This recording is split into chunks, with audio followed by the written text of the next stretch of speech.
Mabel Rowan did not cry when the number hit $2.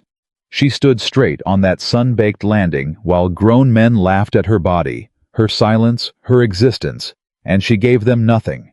Not a flinch, not a tear, not the satisfaction of watching her break. She had learned that lesson young and learned it hard. Crying in front of people who enjoy your pain only feeds them. So she stood. All of her. Every pound of her. Deaf and despised and completely catastrophically underestimated. Nobody in that crowd understood what they were throwing away. If this story already has your chest tight, please subscribe to our channel and hit that notification bell. Every episode matters. Drop your city name in the comments below. I want to see exactly how far Mabel's story travels. Now stay with me, because what happens next will change the way you think about what a human being is truly worth. The hammer never actually fell. There was no auctioneer, no gavel, just the flat of Silas Crowell's palm coming down hard on the surface of his administrator's desk. A single crack of sound that split the July heat and settled everything, the way only the sounds of humiliation ever truly settle things. Final. Irrevocable. Dressed up as procedure so the people participating in it could feel organized rather than cruel. Silas pulled his hand back and straightened his vest. He was a broad man, thick through the chest and shoulders, with a face that flushed deep red in summer heat, and pale eyes that moved over people, the way a merchant's eyes move over inventory, assessing value, calculating cost, filing the result in a column marked profitable or not worth the trouble. He had held the position of Red Willow's chief administrator for 11 years, and in those 11 years, he had developed the particular confidence of a man who has been wrong about people many times and has chosen each time to blame the people rather than the assessment. $10, he announced, and he made it sound like a kindness. $10 for assumption of the labor contract currently held by one Mabel Rowan, formerly of the Red Willow boarding house. Said establishment having dissolved all financial obligations upon the disappearance of its owner, Hector Blaine, who took himself and approximately $900 of community debt somewhere north of the Powder River and has not been seen since. He paused. He looked out at the gathered crowd. $10 assumes her wages owed her room, her board, and her continued employment through the end of the harvest season. She cooks, she cleans, she keeps a house. Any takers? Nobody moved. Mabel stood 6 feet to the left of Silas's desk on the warped front landing of the town hall, and she read every word of it off his lips. She was 26 years old. She wore her better dress, the navy blue cotton one she had washed twice in the past 3 days, because she had understood from the moment she found Hector Blaine's room empty that she would be looked at, and that how she looked would be used against her, and she had done what she could with what she had. Her chestnut hair was braided tightly behind her head. Her gray-blue eyes moved steadily and without pause across the gathered crowd, across mouths, across postures, across the small and precise language of bodies that hearing people never learned because they never had to. She was a large woman, a very large woman, heavy and solid and present in a way that clearly made people around her uncomfortable, as though the space she occupied was space they had prior claim to. She had spent 26 years being aware of exactly how much of the world she took up. She had spent those same 26 years being deaf in a world arranged entirely around sound, which meant she had spent 26 years being considered less than she was by people who had never once questioned whether the problem was theirs. Red Willow had never been kind to Mabel Rowan, but Red Willow was outdoing itself today. $10, Silas said again. Honest work. Capable woman. He said capable with the particular inflation of a man selling something he doesn't personally believe in. Any takers at 10? A rancher near the front. Broad-shouldered, sun-darkened a man named Del Pruitt, who ran cattle east of town, turned to the man beside him without bothering to lower his voice. Mabel caught it clean off his lips. Can't hear a rattlesnake, Pruitt said. What good is a ranch hand who can't hear a rattlesnake? The man beside him laughed. Mabel kept her face exactly where it was. Another man stepped forward from the left. She didn't know his name, but she knew his type. The kind of man who speaks in public, primarily to demonstrate that he is the kind of man who speaks in public. He addressed Silas directly, loudly enough that half the crowd could hear. "Look at the size of her, Silas. You'd spend more feeding her than she'd earn in a season." "It ain't a practical arrangement." Several people laughed. Not cruel laughter, some of it. The reflexive, thoughtless laughter of people who have heard something that feels like a joke and responded before considering the target. But Mabel had long ago stopped distinguishing between the people who laughed because they were cruel and the people who laughed because it was easier than being uncomfortable. The laughter landed the same either way. She kept her face neutral. She was extraordinarily good at keeping her face neutral. $8 then, Silas said with the brisk pragmatism of a man adjusting his expectations. $8 for the contract. Anyone. The crowd shifted, looked at each other, looked at Mabel with the particular expression she knew better than she knew most things. The expression that was almost pity and almost contempt, and managed fully to be neither the expression that said, "What a shame," and meant, "What a problem." A woman at the edge of the group whispered something to her companion. The companion glanced at Mabel's body and looked away quickly, as though the looking itself was embarrassing. "$5, Silas said.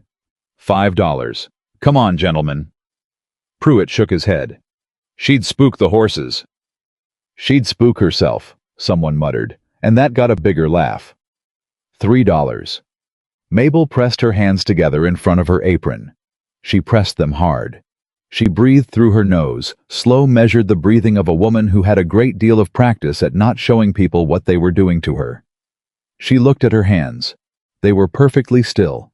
$2, Silas said, and from the expression on his face when he said it, the brief satisfied compression of his lips, the small adjustment of his posture, she understood that he had known all along this was where it was going to land.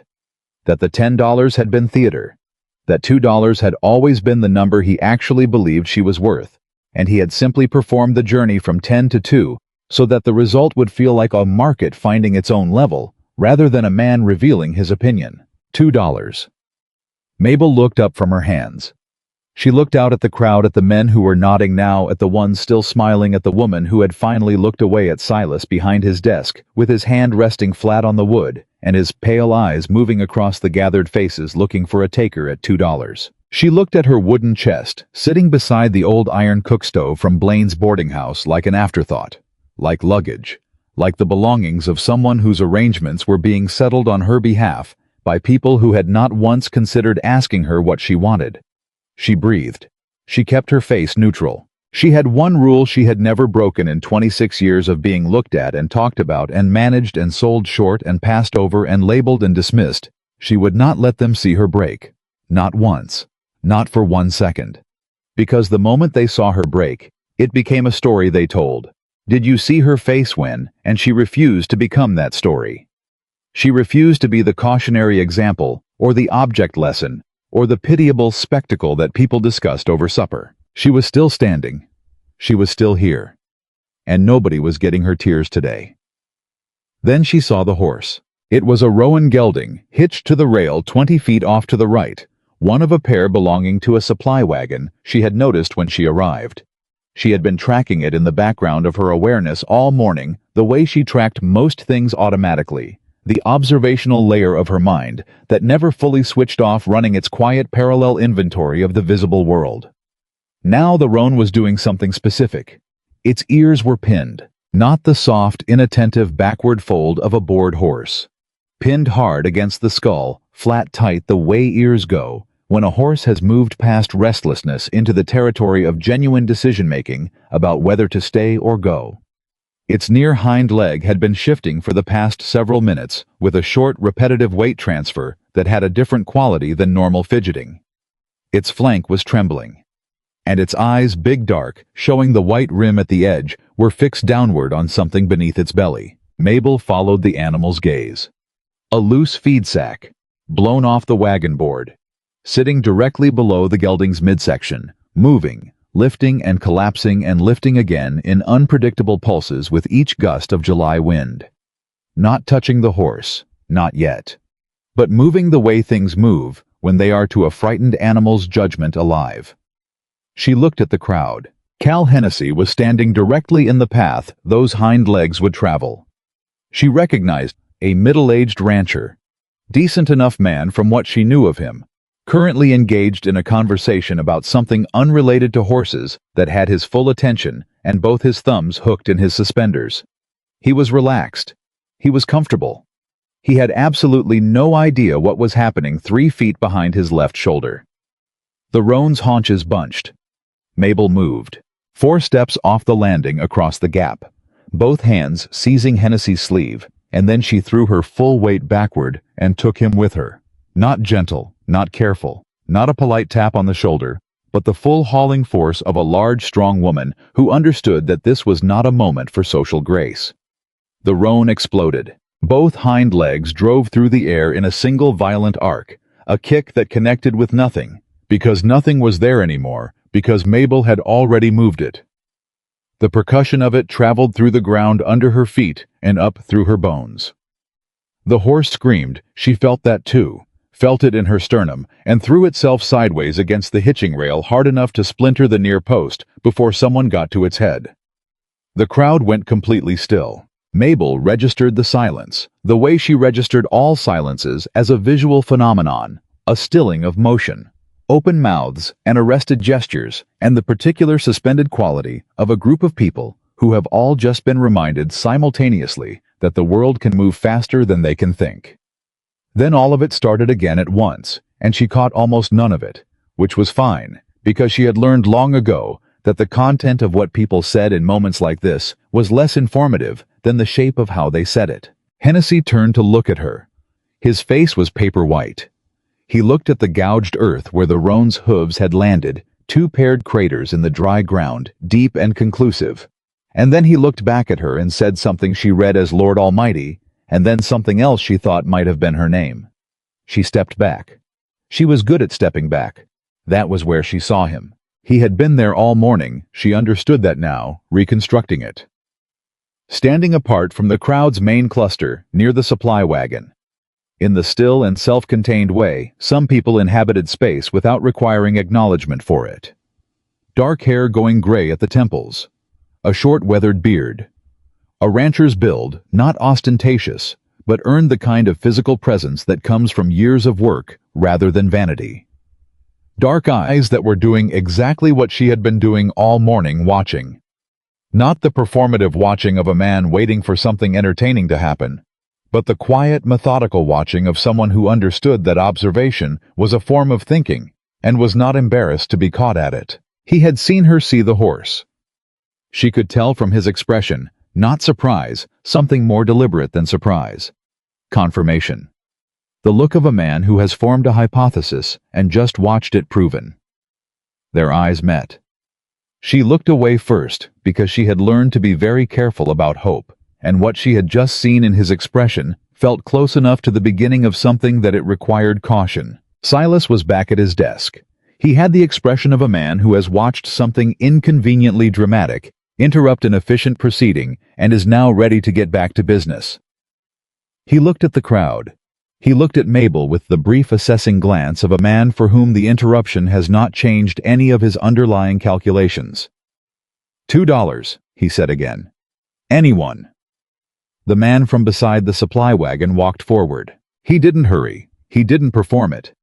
He came to the desk with the even stride of a man who has made a decision and is acting on it and does not require an audience for either part of the process. He reached into his vest pocket.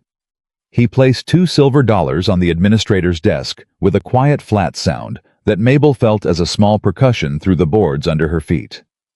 "I'll take the contract," he said. He said it the way people state a fact they have examined from several directions and found solid. No flourish, no apology, no performance. The crowd had a response to this. She saw it move through the gathered faces. Laughter, some of it, and the sharper thing underneath laughter that is judgment. And at least 2 people who exchanged glances in the particular way of people who plan to have a longer conversation about this later. Over supper, where they will agree with each other thoroughly and change nothing. The man at the desk did not react to any of it.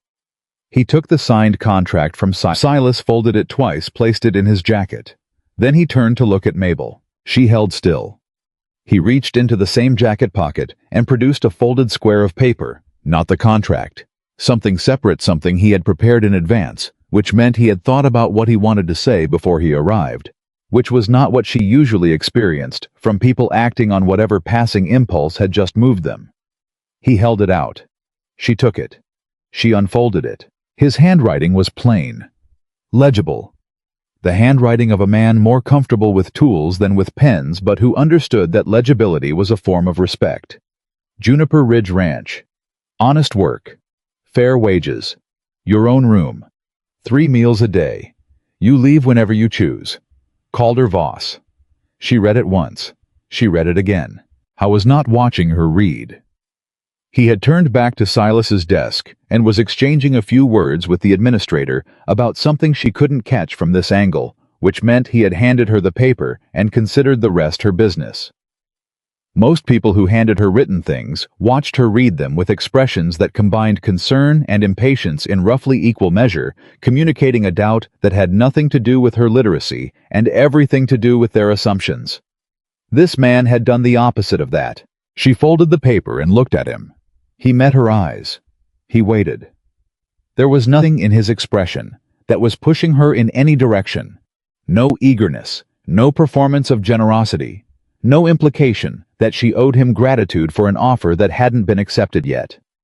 He simply waited with the patience of a man who has made his case and is prepared to live with the outcome either way. She looked at the $2 silver on Silas's desk. She thought about what came after $2 if nobody picked up the contract. She thought about the road out of Red Willow, how long it was, and who would be on it, and what they would think when they saw her walking it alone with a wooden chest and the clothes on her back. She thought about the next town, and the town after that, and how many times she had done the arithmetic of a woman with no money and no references, and a body and a condition that every potential employer considered a liability before they considered anything else about her. She put the paper in her apron pocket. She walked to her wooden chest. She picked up one handle. He came around the side of the wagon without being asked and took the other handle, and they lifted it together onto the wagon bed. He offered her his hand to climb up to the bench. She took it. His palm was heavily calloused, the grip steady without being forceful, and she filed that away with everything else she had observed and was still observing. She settled on the bench. He climbed up and took the reins. The wagon moved. She did not look back at Red Willow. She kept her eyes on the road ahead northwest through dry summer grass and yellow rolling hills, under a sky that was very blue and very indifferent, and she pressed her hands flat on her thighs and allowed herself one breath that was deeper and less steady than the ones before and after it, and then she was done with that. About a mile out, without looking at her, he set a folded piece of paper on the bench between them. She had already decided he was a man who communicated by writing things down when he needed to say something that mattered, and she was learning to watch for it. She picked it up. My name is Calder Voss. I run cattle and some horses at Juniper Ridge. The ranch is 5 miles outside town. I've got 5 hands, but the house hasn't had anyone keeping it properly in 2 years, and it shows. You cook and keep the house. I pay $12 a month on top of room and board. That's a fair wage. The work is real work. She read it. She produced her own slate from the deep pocket of her dress. She always carried one the way other women carried handkerchiefs, and she wrote on it and held it where he could see without turning far from the road. Why did you buy the contract? He glanced at the slate. He thought for a moment in the particular way she was already recognizing as characteristic of him. Not a hesitation, more a checking the way. A careful man rechecks a measurement before committing to a cut. You saw that horse, he said. He said it simply the way people state the thing that is obvious to them. You saw those ears and that hind leg from 20 feet away in the middle of a crowd.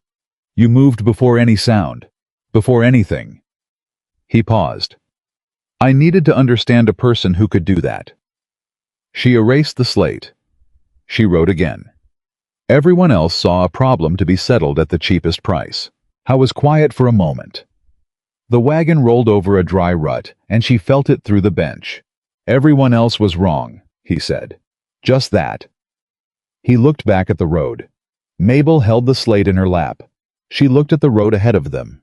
She did not write anything else. The man beside her was comfortable with silence, genuinely comfortable, not the performing tolerance of silence that most people offered when they were around her, the pointed, effortful quiet of someone waiting for the conversation to start. This was different.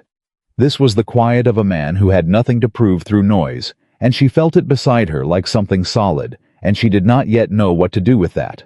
Juniper Ridge appeared after an hour on the road, a working ranch in the full undecorated sense of the term. The main house was long, low, and honestly maintained, which meant it was functional and weathered and not pretty, and that told her things about the man who owned it. The barn was large, built for purpose rather than appearance. The pasture fence ran in long straight lines to the horizon. 5 hands came out when the wagon rolled into the yard. The oldest leather-faced, somewhere around 50, with the economy of motion. Of a man who stopped wasting energy a long time ago, looked at Mabel with an expression that was purely appraising. Not hostile, not warm. Just the steady assessment of a man who is interested in whether a new element will complicate his work or simplify it. Calder stepped down. He spoke to the assembled hands. She caught fragments from the angles she could read. Her name. The word housekeeper. And then something else. A sentence or two directed at the leather-faced man that produced a single slow nod in response, and nothing further. He came around the wagon and offered his hand. She stepped down. He showed her the house. Kitchen first, she assessed it in one slow look, the way she assessed everything, filing what worked and what didn't, and what needed doing in a mental inventory she was already beginning to organize. The stove was good. The iron pots were adequate. The pantry had been organized by someone who understood function once, but that someone had been gone long enough that the organization had drifted. She could fix that. He showed her the room off the kitchen. She stood in the doorway. A real door. A real latch. A window facing east. A narrow bed, a washstand, a hook for clothing, a rag rug faded to rose. Not pretty. Solid. Hers provisionally for as long as she earned it. She pressed the tips of 2 fingers against the doorframe and felt the wood under them. The vibration of a house in use. A structure lived in and worked in and maintained by someone who hadn't given up on it. She stood there for a moment with her hand on the frame. Then she went to the kitchen to start being useful before anyone could question whether she deserved to be there. She had coffee going and the leftover breakfast beef warming on the stove by the time Calder came back through the kitchen an hour later. He stopped. He looked at the stove. He looked at the table she had wiped and reset with the mismatched crockery she'd found in the cupboard. He looked at her. She held herself perfectly still and waited for the verdict. He pulled out a chair and sat down. He poured himself coffee from the pot. No ceremony, no comment. Then he looked at her still standing by the stove and made a short, unambiguous gesture toward the chair across from him. She sat. They ate in the quiet that was always the baseline of Mabel's world, except that this quiet was different, not the uncomfortable silence of someone managing their unease around her, but simply quiet. The kind that asked nothing of her. The kind she almost didn't know how to sit inside, because silence that asked nothing had not been her most common experience. She did not know what to do with it yet. The first week set a pattern. Mabel worked. She worked with the total, relentless thoroughness of a woman who understood at the level of the body, not the mind.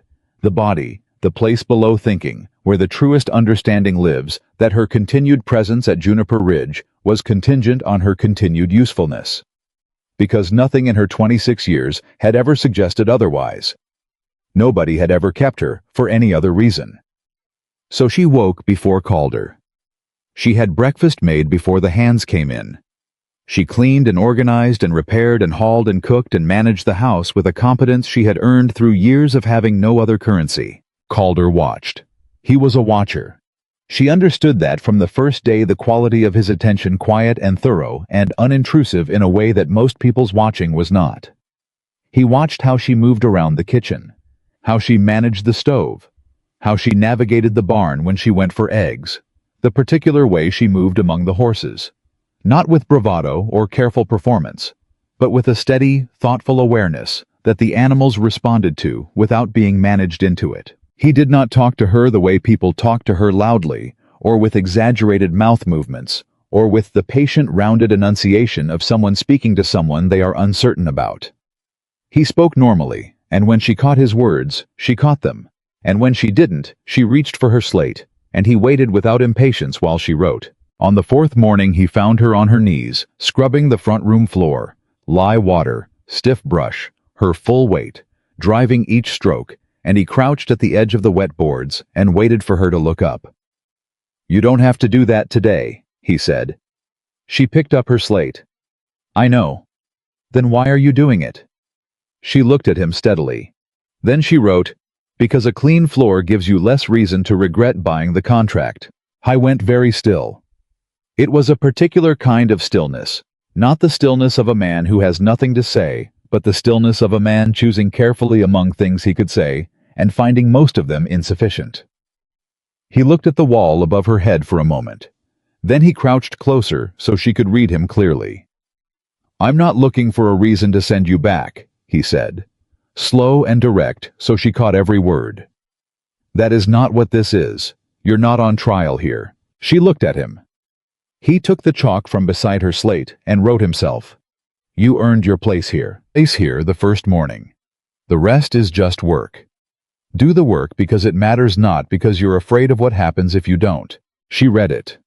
She looked at his face, trying to find the thing underneath the statement, the qualification, the condition, the fine print that had always existed in previous arrangements. She was very good at finding the fine print. She had developed the skill through necessity. She didn't find it. She went back to scrubbing the floor because she didn't have a response she trusted yet, and she had learned to be careful about things she didn't trust yet. The day she proved herself to him, truly proved herself, not through rescued horses or competent cooking, but through the specific skill that would eventually save his life, was a Wednesday 11 days into her time at Juniper Ridge. She was hanging laundry on the back line when she noticed the fence. North pasture. One strand catching the afternoon light at the wrong angle. A wire that should have been taut describing instead the faintest possible curve. A deviation, invisible. Unless you were looking at the fence from exactly the right direction at exactly the right time of day. She stood with a sheet in her hands for a moment, processing it. Then she went to the barn, found the wire tool, and a length of new fence wire in the specific location she had already memorized in her mental map of Juniper Ridge. And she walked to the north pasture and fixed the brake before she fully registered that Calder had come up behind her. She felt his boots through the ground. She always felt boots through the ground. The vibration of approaching weight, a constant source of information that most people didn't understand she was reading, and she turned before he was close enough to startle her. He looked at the fence. He looked at her tools. He looked at her. "How did you know?" She pointed to the sun angle. She pointed to the repaired wire. She tilted her palms to show the reflection differential. The wire had been catching light at a fractional variation from the wires beside it, visible only from a specific position at a specific hour. Calder was very still. "I walked this fence 3 days ago," he said quietly. She nodded. "You see things we don't," he said. She wrote, "I see the things you hear instead." He read it. He stood with it for a long moment, the way he stood with things that required genuine processing rather than immediate response. Then he nodded, not the polite nod of a man acknowledging something he hasn't fully absorbed, but the slower, more deliberate nod of a man confirming something he's been suspecting was true and deciding he was right. They walked back to the ranch together. There were harder days woven through the good ones, because that was the honest texture of any life, and Mabel's life had never been arranged to protect her from hard. The worst came when she knocked a cast-iron pan off the stovetop on a Tuesday evening. The impact traveled through the kitchen floor in a wave she felt from her feet to her knees, and though she couldn't hear the crash, she could see from Gus Halverson's sudden appearance in the doorway that it had been significant. She stood at the stove with her hands pressed flat against her apron and watched Gus's face for the verdict. He looked at her. He looked at the pan on the floor. He looked back at her. Then he turned and walked out without a word. Mabel stood at the stove for 10 full seconds. Calculating the rapidly narrowing window, she had to collect herself before she did something she had promised herself she would not do in front of anyone at Juniper Ridge. Calder came through the kitchen door. He looked at the pan. He picked it up. He set it back on the stove. He looked at her standing rigidly at attention, with her hands pressed together and her face carefully, completely neutral. He said something. She read his lips. It's a pan, Miss Rowan." He pointed to the stove. He made the short, clear gesture that she had already learned meant continue. Then he walked out of the kitchen. That night, after she had banked the stove and was preparing to latch her room door, she found a note on the kitchen table. Your wages are payment for your work. Your right to exist in this house does not require separate payment. Dropped pans happen. Burned biscuits happen. None of it changes the arrangement. CV. She stood at the table and read it. She read it twice. Then she folded it and put it in her apron pocket with the other two, and she went to her room, and she latched the door, and she sat on the edge of the narrow bed and pressed both hands over her mouth and allowed herself quietly in private, with no witnesses, exactly 30 seconds of the thing she had refused to give anyone in Red Willow. Then she breathed. Then she was done. The supply run to Crowell's Mercantile came 12 days later, and Mabel had known it was coming and had thought she was prepared, and had been, as it turned out, wrong about that, in the specific way. You can only be wrong about something that finds your oldest wound and presses directly on it. Calder needed supplies. He brought her because several of the items were kitchen goods she would know better than he would. They tied the wagon outside. They went in together. The store was half full. The heads turned. She registered this with the functional indifference of a lifetime's practice, and she read the specific quality of the turning. These were Red Willow heads. These were the people who had been on that landing. Some of them had the grace to look away quickly, which was something. Several did not have even that. Silas Crowell was behind his counter. He looked at Calder first because Calder was a paying customer with real money, and then his eyes moved to Mabel with the same assessing, categorizing glance that had established her value at $2, unchanged and untroubled by any subsequent event. "Voss," he said. He did not say anything to Mabel. He had a way of not addressing her that was itself a kind of address, a pointed, practiced omission that communicated without needing to articulate that she was present in the store, but not a participant in its transactions. Calder put his supply list on the counter. Mabel moved to the dry goods section. She was reading a label she read. Everything had always read everything. Reading being the form of listening. She had complete access to when she caught the shape of a conversation at the counter behind her. She turned slightly. Silas was talking to Calder, with the particular sideways positioning of a man speaking to someone while performing awareness of a third party. Nearby, the angled body, the carrying volume, the deliberate calibration of a person who wants to be overheard and cannot be accused of saying anything directly. She caught the word charity. She caught burden. She caught Calder's name, used with the familiar, slightly condescending warmth of a man who believes he is managing a younger man's error in judgment. She set the label down. She started for the door. She kept her face exactly where it had always been. She was going to leave the store and stand outside and breathe until she could make the thing happening in her chest go back to the manageable register. She needed it to occupy, and she was going to do this calmly and without giving Silas Crowell or anyone else in Red Willow the performance they were possibly consciously trying to provoke. She was 3 steps from the door when she felt the percussion. A deliberate, rhythmic tapping coming through the floorboards too. Intentional to be accidental. Too patterned to be anything other than someone who had learned exactly how to reach her through the medium she could actually receive. She turned. Calder was standing beside the counter. He had produced his own small slate he had bought himself 2 weeks into her time at Juniper Ridge, without announcement or explanation, and she had understood what that meant before she allowed herself to fully acknowledge it, and he had written on it in plain legible letters, and was holding it up at a height and angle that anyone in the store who looked could read without effort. She spotted a broken fence wire from 40 yards in full sun. She identified a lame horse from its shoulder movement before the animal had taken 3 steps. She found a steer trapped in an eroded wash that my most experienced hand walked past twice. She has noticed more wrong on this ranch in 3 weeks than most men notice in 3 years. I was looking at her while he held it. His face was entirely still. The particular stillness she had learned meant something was happening underneath the surface, that the surface was not going to perform for anyone. The store was very quiet. Silas had read it. She could tell from the slight change in the color of his face.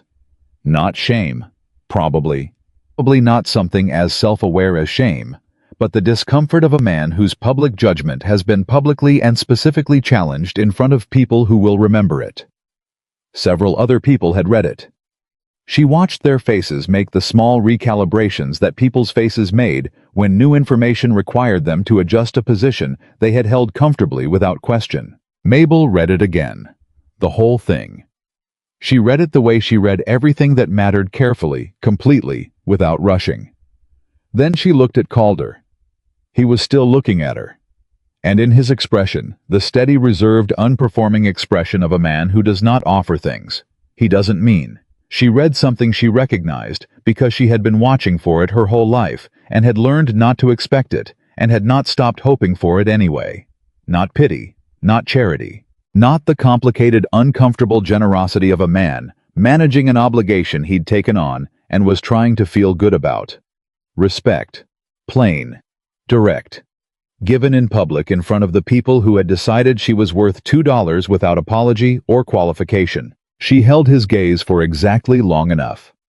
Then she turned back to the dry goods, finished her portion of the supply list with the quiet efficiency she brought to everything, and paid for her items at the counter without looking at Silas Crowell once. On the wagon home, she waited until they were 2 miles out of town. Then she took out her slate. "You didn't have to do that." He glanced at it.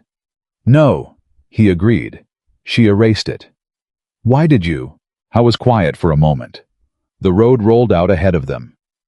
"Because it was true," he said. "And because it needed saying in a room where it mattered." She looked at the road. Then she erased the slate again and wrote, "What is the sign for thank you? Show me yours." He looked at the slate. He looked at her. Then, and she saw the small surprised quality of it, the way his expression shifted, he said, "I don't have one." She showed him. Hand flat at her lips, moving outward. Clean and simple. He watched. He tried it. He got it almost right. She adjusted his fingers slightly, the brief matter-of-fact contact of a teacher correcting a student. He tried again. Correct. He lowered his hand. He looked at the road. She pressed her hands flat on her thighs. That was the moment. Not the $2, not the note about the pan, not the fence wire. That was the moment Mabel Rowan understood that she was navigating territory. She had no prior map for that. What was being built at Juniper Ridge quietly, and without announcement, was something she had no adequate name for and no established method of managing. She had spent 26 years learning that the world's first assessment of her was its lasting one. That work and competence and careful, impeccable behavior would not shift what people had already decided she was. That she was the sum of what she couldn't do, and what she looked like, and how much space she took up, and how much effort she required, and that this sum was fixed, and that the correct response to a fixed sum was to find ways to function within it. Calder Voss had bought his own slate. He had learned her sign for thank you. He was learning her language not because it made her easier to manage, not because it was convenient for him, not because any practical consideration required it. Because she was a person, and her language was worth learning, and he had decided that without being asked. She kept her face toward the road. She let that sit inside her carefully, the way you carry something you have waited a very long time to receive, and are not yet certain you are allowed to keep. She let it settle. And she did not say anything, because she didn't yet have words in any language for what she was beginning to understand. But she held it. For the first time in a very long time, she held something that felt like it might not be taken away. 3 weeks into her time at Juniper Ridge, Mabel Rowan stopped counting the days. She hadn't meant to.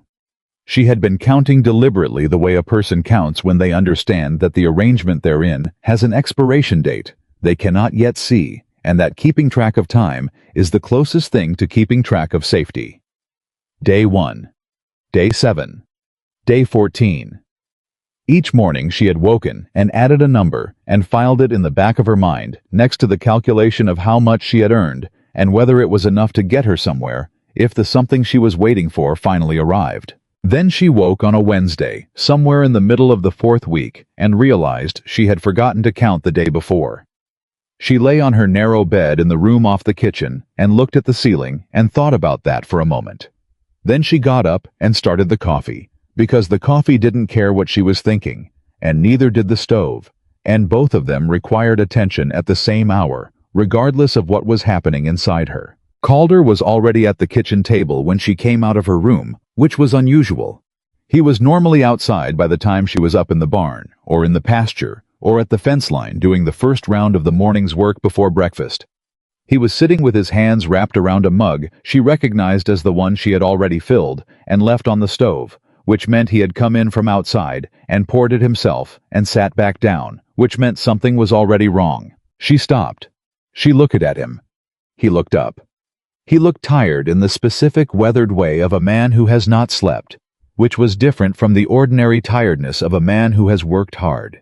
His eyes had a quality of inwardness, the eyes of a person who has been somewhere inside their own head all night and has not entirely come back yet. He set the mug down. He reached for the small chalkboard she had mounted on the kitchen wall 2 weeks ago. Her idea, his agreement, a standing surface for the ongoing communication that their working arrangement had made necessary. He wrote without preamble. North fence. 3 steers missing since last night. Gus found a section down before sunup. She read it. She put on her apron. She went to the stove and finished the coffee and put bread on the iron and brought both to the table before she picked up the chalk herself. How long was the section down? Don't know. Could be since yesterday afternoon. Which direction does the ground slope past the break? He looked at her. Then he looked at the question again, and she could see him thinking, not the thinking of a man who doesn't understand what's being asked, but the thinking of a man recalibrating, reorienting his own mental map of the land from a different starting point than he usually used. Northeast, he wrote, toward the dry creek bed. She nodded. She took off her apron and went to get her boots.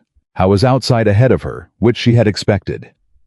Gus Halverson was at the barn door talking to 2 of the younger hands, and all 3 of them looked at Mabel when she came out of the house with her working boots laced and her sleeves rolled, and all 3 of them had the same expression, not unfriendly, but uncertain, in a way that she had learned to read, as we don't know yet where she fits into the work, and we are watching to find out. She walked past them to the north fence line. She found the break in 4 minutes. Calder and Gus were still discussing the angle of approach from the other direction, when she crouched at the damaged section and pressed her palm flat against the ground beside the post, and felt what she was feeling for the faint directional compression of the soil that told her which way weight had moved across it and when. She stood up. She looked northeast. She pointed. Calder looked where she was pointing. He looked at her. He looked at Gus.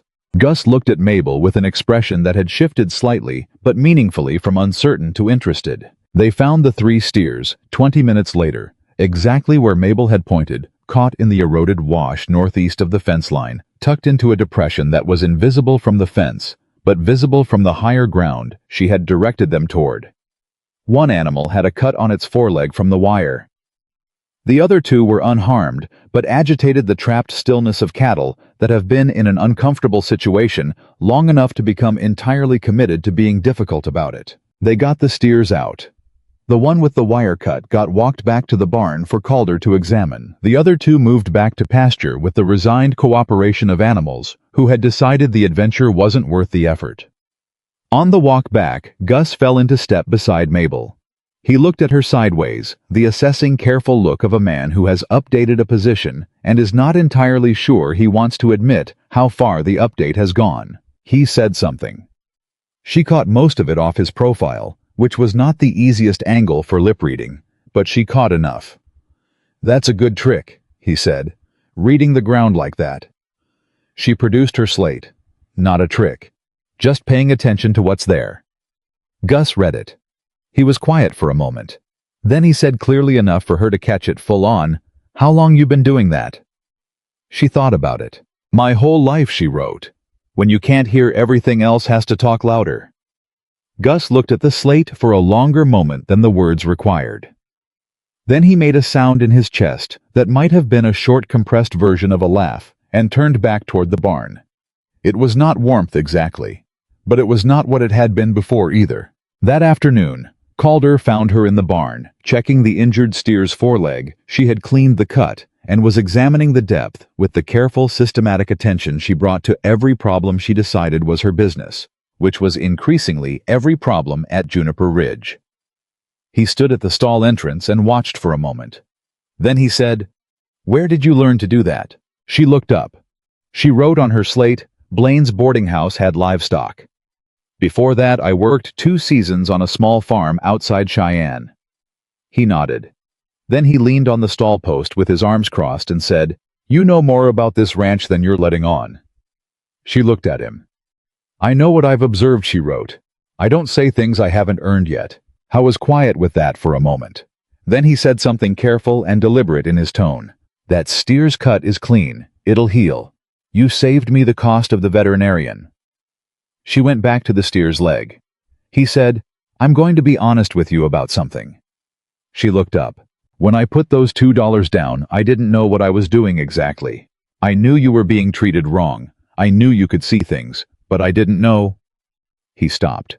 He took the chalk off the stall post where she kept a piece for exactly these conversations and wrote the end of the sentence. I didn't know you'd change the way this ranch runs. She read it. She looked at him for a long moment. Then she wrote, I didn't know it would need changing. He read that. Something crossed his face, not quite a smile, but related to one, something in the same family, that lived in a quieter neighborhood. He put the chalk back on the post and walked out of the barn. She looked at the steer's leg. The cut was going to be fine. She had known that before she started cleaning it.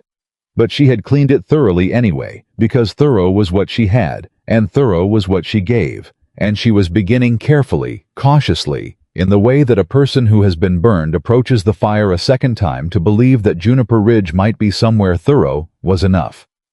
The rhythm of the ranch changed that week, not dramatically. Not in any way that could be pointed to and named. It changed the way that real things change gradually and underneath, and in ways you only fully understand when you look back from later. Gus stopped giving Mabel the sideways, uncertain look, and started giving her instead the nod. He gave the other hands when they did something right.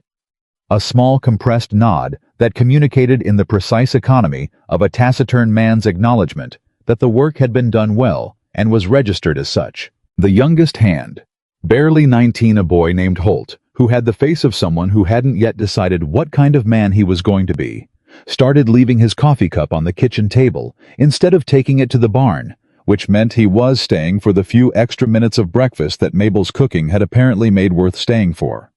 He didn't talk to her directly. He was uncertain about that she could see, uncertain about the mechanics of it, how to begin, whether she would see him trying, and what to do if she didn't. But he left the cup.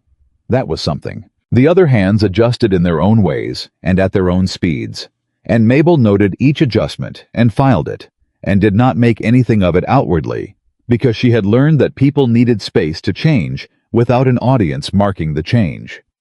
Then came the afternoon. Calder found the mare. He came back from the far pasture moving fast. She felt his boots on the porch boards before she saw him through the kitchen window, the pace different from his usual even stride. She was at the stove. She turned before the door opened. He came in. He was breathing hard, not from the walk, but from something else. He went directly to the chalkboard. The gray mare hasn't come in with the herd. 3rd day now. I thought she'd wandered, but Gus went the full fence line this morning. No break. She's somewhere on the property. Mabel read it. She put down the spoon she was holding. Has anyone checked the old timber barn at the south end? Calder went still. It's been sealed since last spring, he wrote. The doorframe shifted. I was going to repair it before he stopped writing. He looked at this board. Then he crossed out the last 3 words. I was going to repair it. She was already getting her hat. They found the mare in the sealed barn, trapped behind a collapsed interior stall partition that had come down without sound or warning and blocked the animal's path back to the door she had entered through looking for shade. She had been there 2 days at least. She was frightened and dehydrated and working herself into the kind of terrified exhaustion that horses can die from. Not from injury, but from the sustained panic of confinement. Calder started toward her. The mare threw herself backward against the wall. He stopped. Mabel walked past him. She didn't move fast. She moved the way she moved around horses, with the particular quality of attention that had no agenda in it, or at least communicated none. The approach of a woman who is present without being a threat. She let the mare hear her come. She let the mare see her and look at her and make her own assessment. She stopped 6 feet out and waited. The mare was still heaving, still rolling her eyes, but she hadn't moved again. Mabel took one more step. Then she stopped. She raised her hand palm out very slowly. She stood there. Calder behind her did not move. He had understood, she could tell from the absence of his footstep vibrations, that this was not a moment to interfere with. The mare's breathing changed. 1 degree. Then another. Mabel stepped forward. She put her hand on the mare's neck. The horse trembled once, the full body tremor of an animal releasing sustained terror, and then stood. Behind her, Calder breathed out.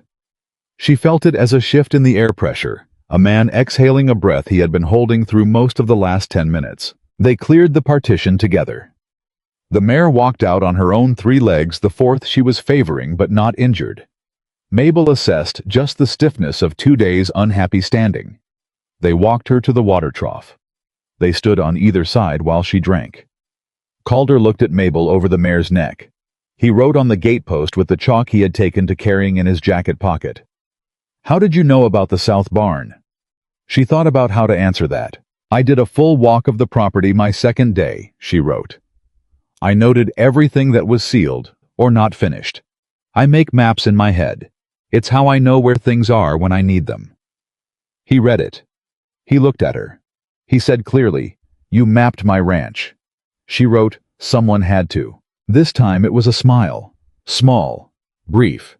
But there and real, and directed at her specifically, and she looked at the mare drinking water and decided she did not need to do anything with that information right now. That evening after supper, Calder stayed at the table instead of going back to the porch.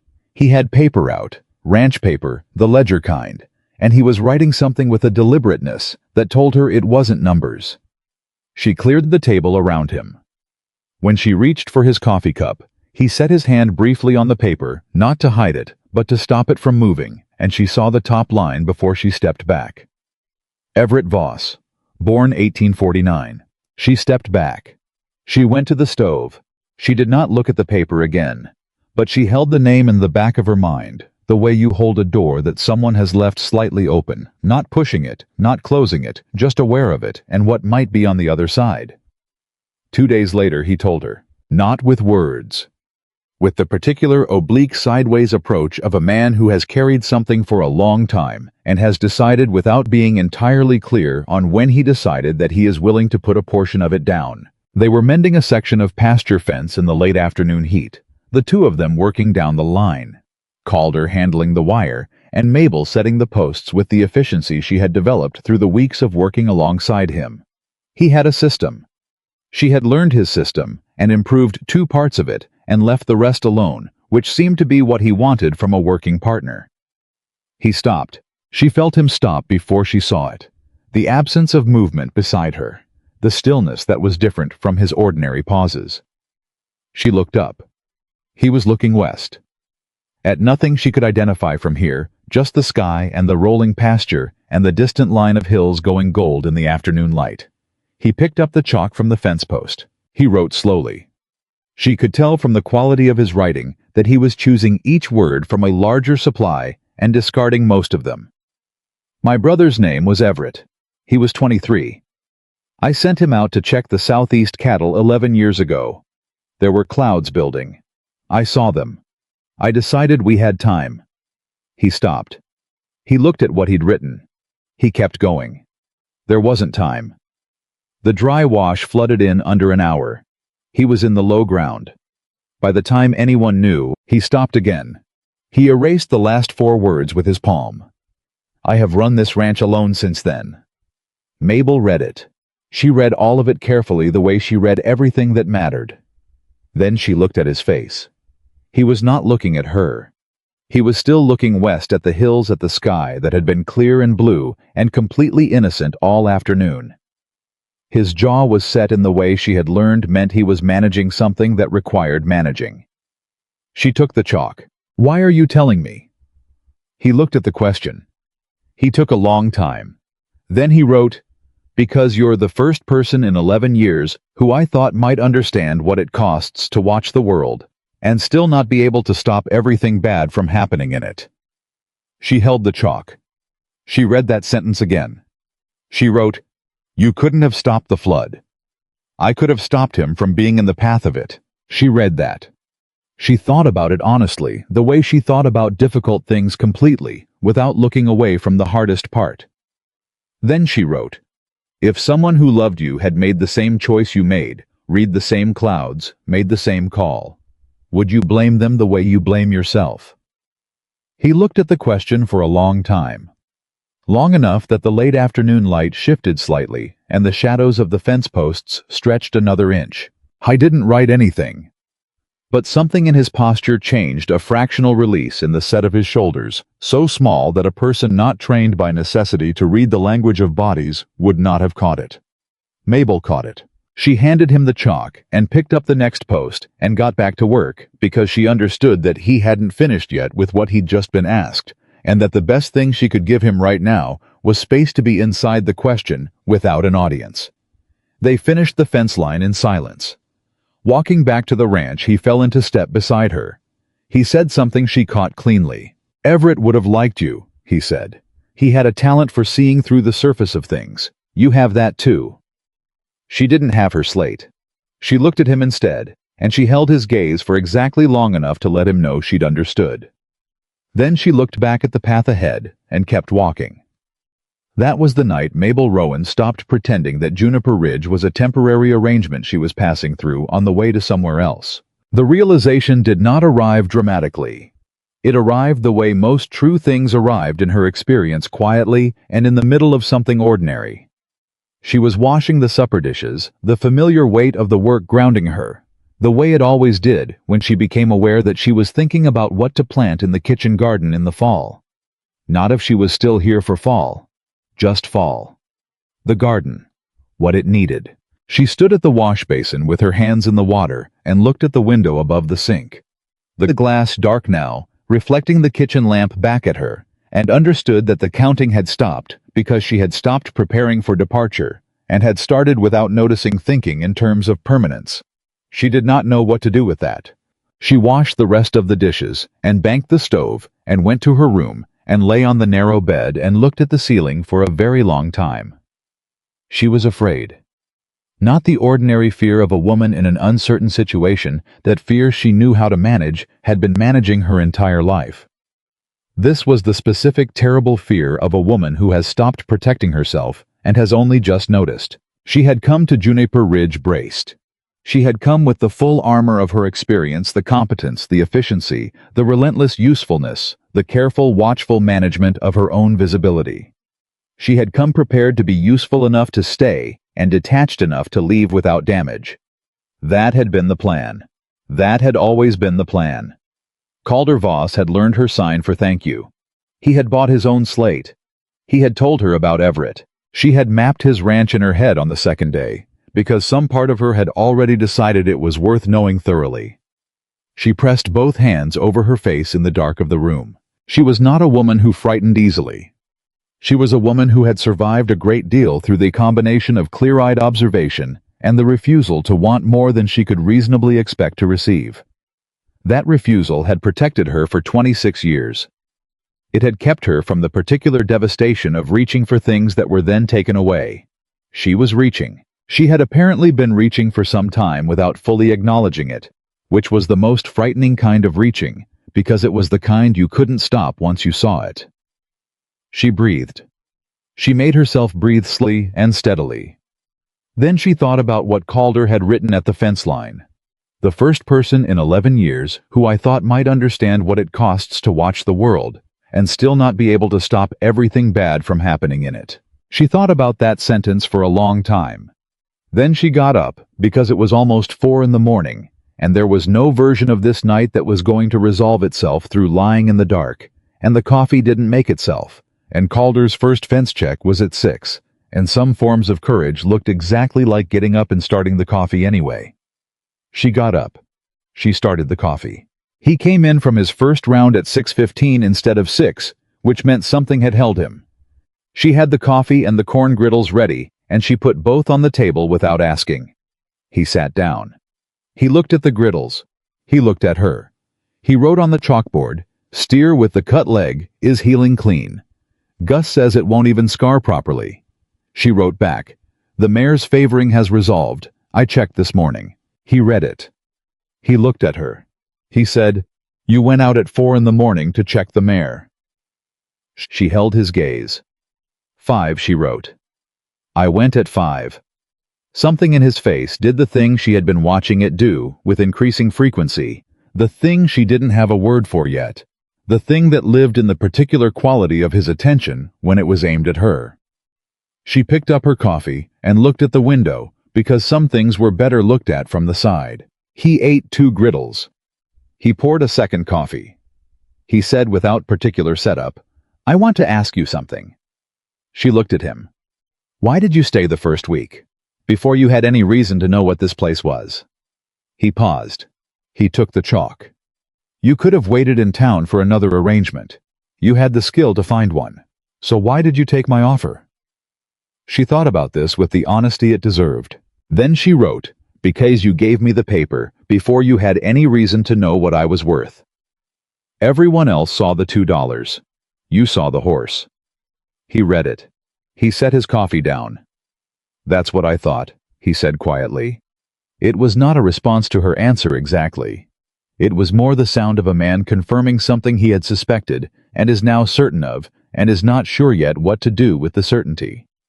She understood that feeling completely. The second supply run to Red Willow happened on a Thursday 2 weeks after the first, and Mabel went into it this time without the illusion that she was prepared. She was not prepared. She was simply going because the provisions were needed, and because refusing to go would be the kind of retreat she had promised herself she was done with. The difference this time was that people talked to her. Not many, not all.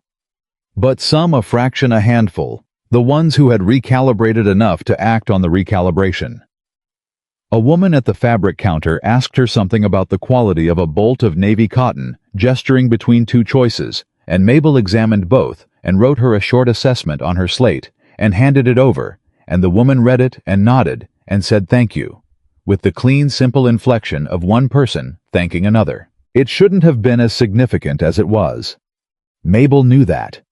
She was aware in the part of her that remained analytical, even in emotional situations, that being treated like a person by one woman in a fabric store was not a transformation and was not enough and should not have been as significant as it was. It was as significant as it was anyway. She was in the canned goods section when she felt the vibration, a deliberate rhythmic knock against the shelving beside her, too intentional to be accidental. She turned. Holt was standing 2 feet away. The youngest hand, the boy, who hadn't yet decided what kind of man he was going to be, standing in the middle of Crowell's Mercantile in his good hat, with an expression that suggested he had been working up to this for some time. He made a gesture at her slate. She held it out. He wrote with the careful concentration of a man writing for someone who he respected enough to write clearly for Gus. "Says you read ground vibrations. I want to learn how. If you'd teach me." She looked at the words. She looked at him. He was looking back at her with the open, uncertain expression of someone who has extended something and is not certain of the reception. She wrote, "Tomorrow, after the morning fence check. Bring your boots and pay attention." He read it. The expression on his face did something that was purely and simply relieved, and she thought, not for the first time, but more clearly than before, that young people were sometimes easier than adults, because they had not yet fully learned all the ways that fear disguised itself as certainty. She handed the slate back. He nodded and walked out of the store with the careful composure of someone trying not to look as pleased as he was. Calder had seen it from the other side of the store. He said nothing about it in the store. On the wagon home, he set a note on the bench between them. "You just took on an apprentice." She read it. She wrote, "He asked. Not everyone who asks deserves yes." She thought about that. Then, he was honest about what he wanted, and he was willing to learn. That's enough. He read it. He was quiet for a mile. Then he wrote, "You know that's exactly what you said to me. The first day. With the horse." She looked at the note. She looked at the road. She wrote, "I know."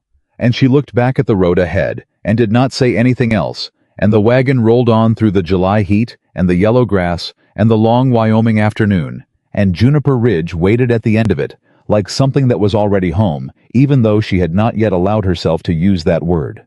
She was getting closer. The last week of August arrived, the way bad things often do at Juniper Ridge, quietly without announcement, wearing the face of an ordinary day. Mabel noticed the heat first. Not because it was hotter than the weeks before, but because it was different in quality.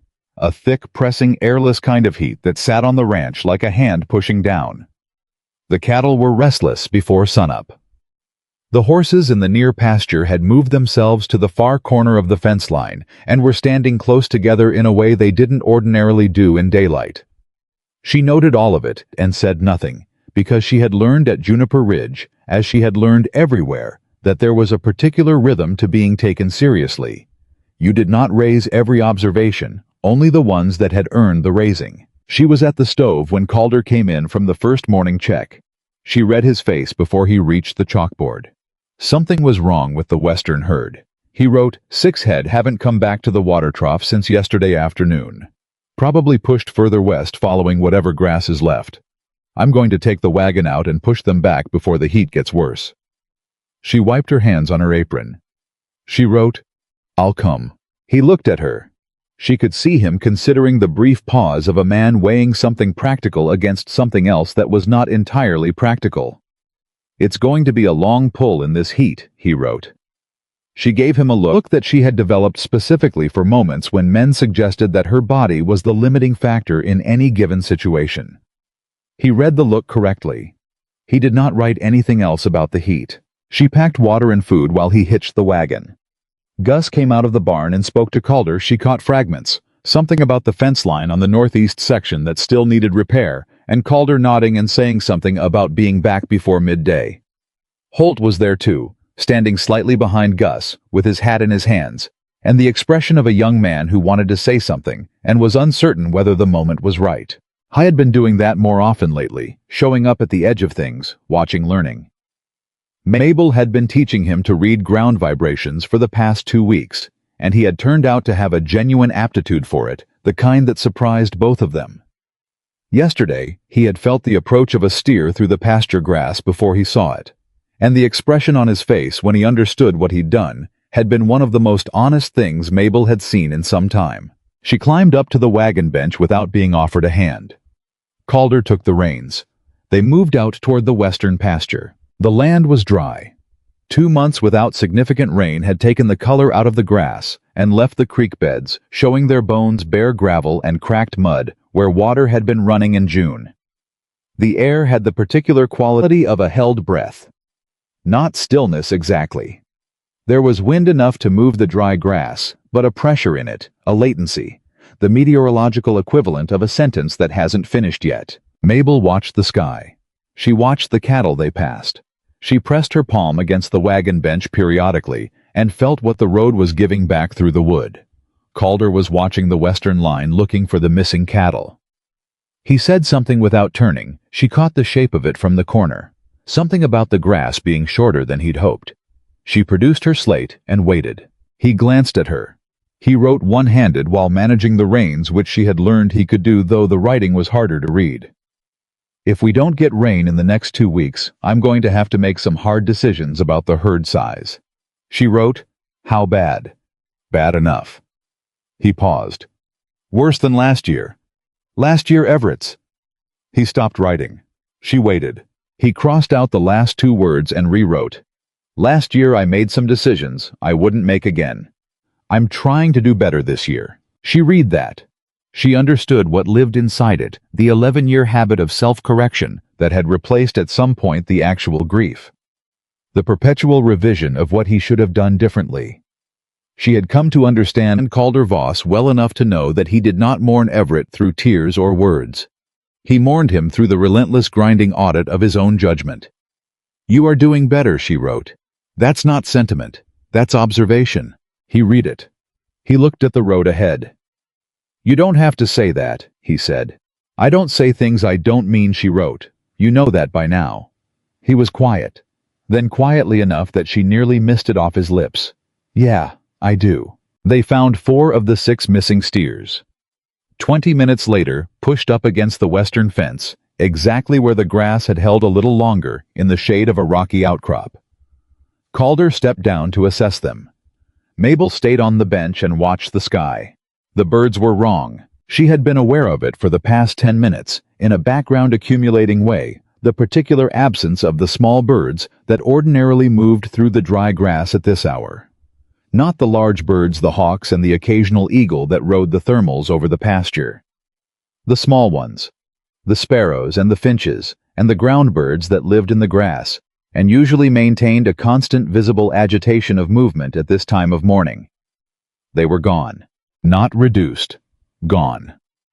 The grass to the west and northwest was completely still, in a way that grass full of small birds was never still, even in heat. She looked west. The sky on the horizon had changed color. Not dramatically, not the green-black of a violent storm, not anything that would have alarmed a person casually looking. But she was not casually looking.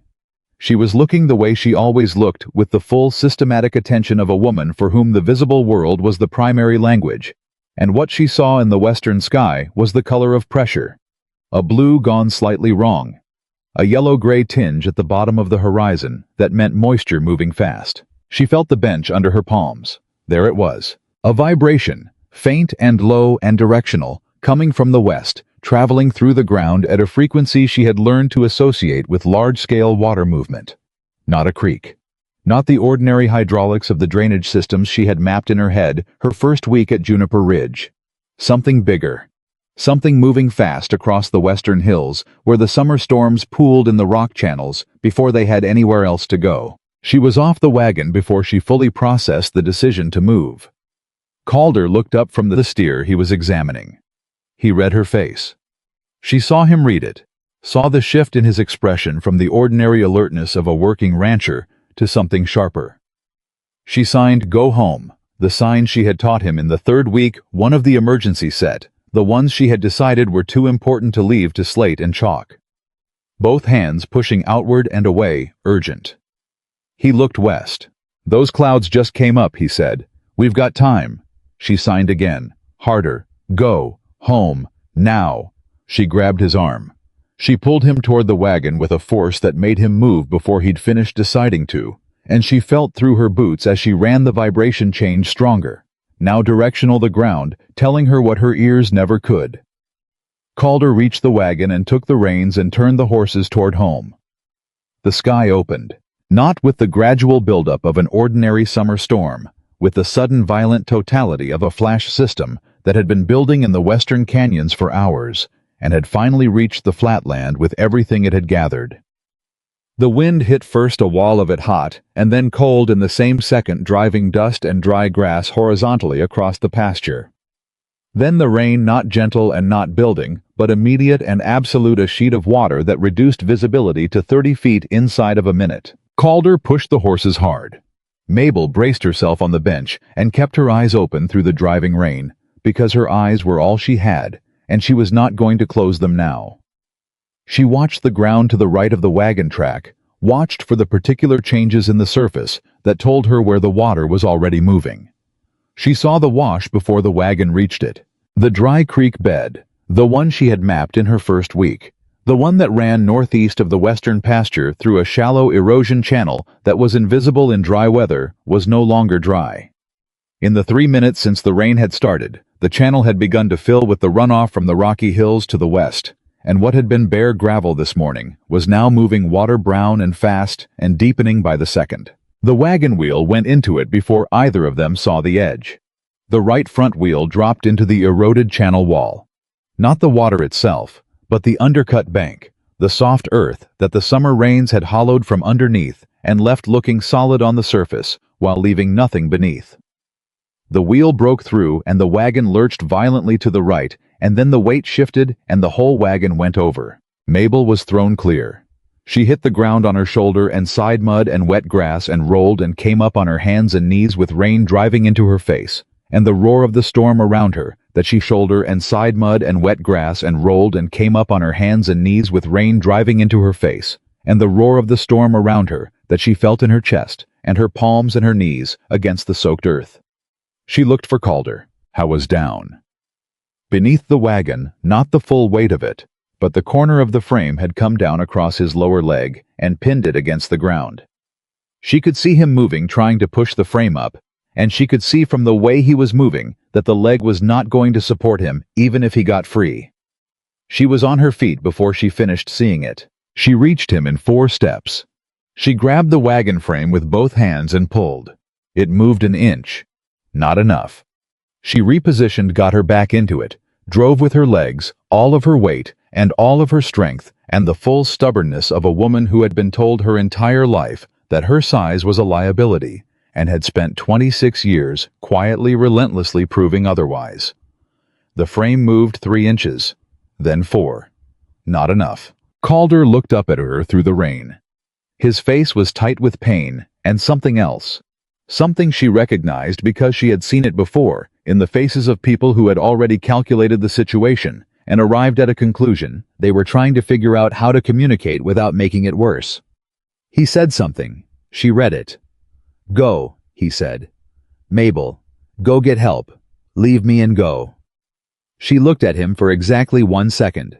Then she turned away from him and looked at the horses. One of the team had broken free of the harness in the crash. The near horse. A big bay standing 20 feet away, with its head up and its eyes white-rimmed, and its whole body broadcasting the specific tension of an animal that has decided it is about to run and is only waiting for the direction. The far horse was still partially tangled in the overturned harness, calmer, exhausted. She went to the bay. She moved the way she always moved around. Frightened horses without urgency in her body, even while her mind was running at full speed. The quality of presence that communicated, "I am not the thing you're afraid of." She got her hand on this bay's neck. She felt the animal tremble. She held her hand there and breathed and let the horse feel that she was steady. The horse stopped pulling. She took the lead line. She looked at the cottonwood, the big one 10 feet from the wagon, the roots deep enough to hold. She looked at the overturned wagon frame. She looked at the distance between them. Calder had taught her the block and tackle system in the 2nd week, showing her how they lifted the heavy feed sacks from the storage floor to the loft. The rope, the anchor, the mechanical advantage that let a single person move weight they could never move with muscle alone. He had shown her because he was the kind of man who showed the people around him how things worked, and she had learned it the way she learned everything, completely, with the understanding that knowledge was the only currency she was certain of keeping. She anchored the rope around the cottonwood. She connected the harness line. She set the angle. She drove the bay forward. The wagon frame lifted. 3 inches. 4. 6. "Now," she signed at Calder, both hands urgent. "Move. Now." He moved. She heard nothing of it. Not the scrape of his body on the wet ground. Not the sound he made when his leg dragged. But she felt the rope tension change when his weight was no longer under the frame, and she let the horse stop. She dropped the line and went to him. He was sitting in the mud with his back against the cottonwood and his legs stretched in front of him and his face the color of old paper. He was breathing. He was conscious. He looked at her with an expression that she had not seen from him before. Not quite relief. Not quite the thing after relief, but the face of a man who has just been on the other side of a calculation and is not yet certain how to hold the result. He said something. She read it clearly even through the rain. "How did you know to do that?" She took out her slate. It was wet. She wrote anyway, the chalk cutting through the rain on the slate surface in pale fading strokes. "You taught me." He looked at those 2 words for a long moment. The water in the wash was rising. She could feel it through the ground, the vibration changing quality, deepening the low-frequency signature of serious water moving with serious speed. She looked at the wash. She looked at the rain driving from the west. She looked at the hills where the water was coming from, and she calculated, not with numbers, with the accumulated knowledge of 2 months of mapping this land with every sense she had.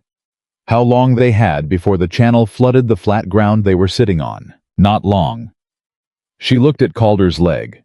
She looked at the distance to the ranch house. She thought about the main trail home, the one that crossed the wash downstream, the one that was certainly already underwater, the one that Calder would have taken automatically because it was the route he knew. She looked northeast. The old line shack. She had mapped it in the first week, a small structure, high ground, solid enough to wait out a storm in. 2 miles. Rough ground. 1 injured man who could not walk without support, and 1 horse and no wagon. She went to the overturned wagon. She worked fast. She stripped the longest boards from the wrecked wagon bed, 3 of them, the ones still intact, and used the harness rope to lash them into a rough drag frame behind the bay horse. It was not elegant. It was not comfortable. It was structurally sufficient, and that was what she needed it to be. She went back to Calder. She crouched in front of him. She showed him the drag frame. She held up 2 fingers pointed northeast, then pointed to the sky, and made a rapid, sharp downward movement with her hand, the sign she had developed herself for fast, not optional. He looked at the drag frame. He looked at her face. "You're going to drag me across a flooded pasture on a pile of boards," he said. She picked up her wet slate. Yes. He looked at the rising water in the wash. He looked at the sky. He looked back at her. "All right," he said. Getting him onto the drag frame was the hardest thing. Not because he was heavy, he was substantially, but she had moved heavy things before, and she had the horse, but because his leg was damaged enough that moving it even carefully made his whole body lock against the pain, and she had to work fast, while also working with that reality and not against it. She moved him. She got him positioned. She lashed the boards to keep him from sliding off in the rough ground. She checked his face. He was still conscious. Pale and tight and breathing through his teeth, but conscious. She took the bay's lead and started moving. 2 miles in a straight Wyoming summer had never seemed long to her. 2 miles across soaked ground in driving rain, leading a horse who was frightened and unhappy, pulling a man on a plank drag in terrain she knew only from the mental map she had made without knowing she would ever need it. 2 miles had a different character. She did not stop. She could not hear the thunder. She felt it through the ground, through the vibrations that traveled from the storm system across the saturated earth and up through her boots and her legs and into her chest. She felt the lightning, the same way, the odd pressure change that preceded the strike, and when she felt it, she moved herself and the horse sideways away from the exposed high points and kept moving. She looked back every 100 yards to check Calder's face. The first time she looked back, he had his eyes open and was watching her with an expression she filed and did not look at long. The second time his eyes were closed. She stopped. She went back. She grabbed his shoulder and shook it, not gently, not apologetically, with the full direct urgency of a woman who understood exactly what it meant if a man with a head wound and exposure and a damaged leg lost consciousness in a flooded field. His eyes opened. She signed, "Look at me."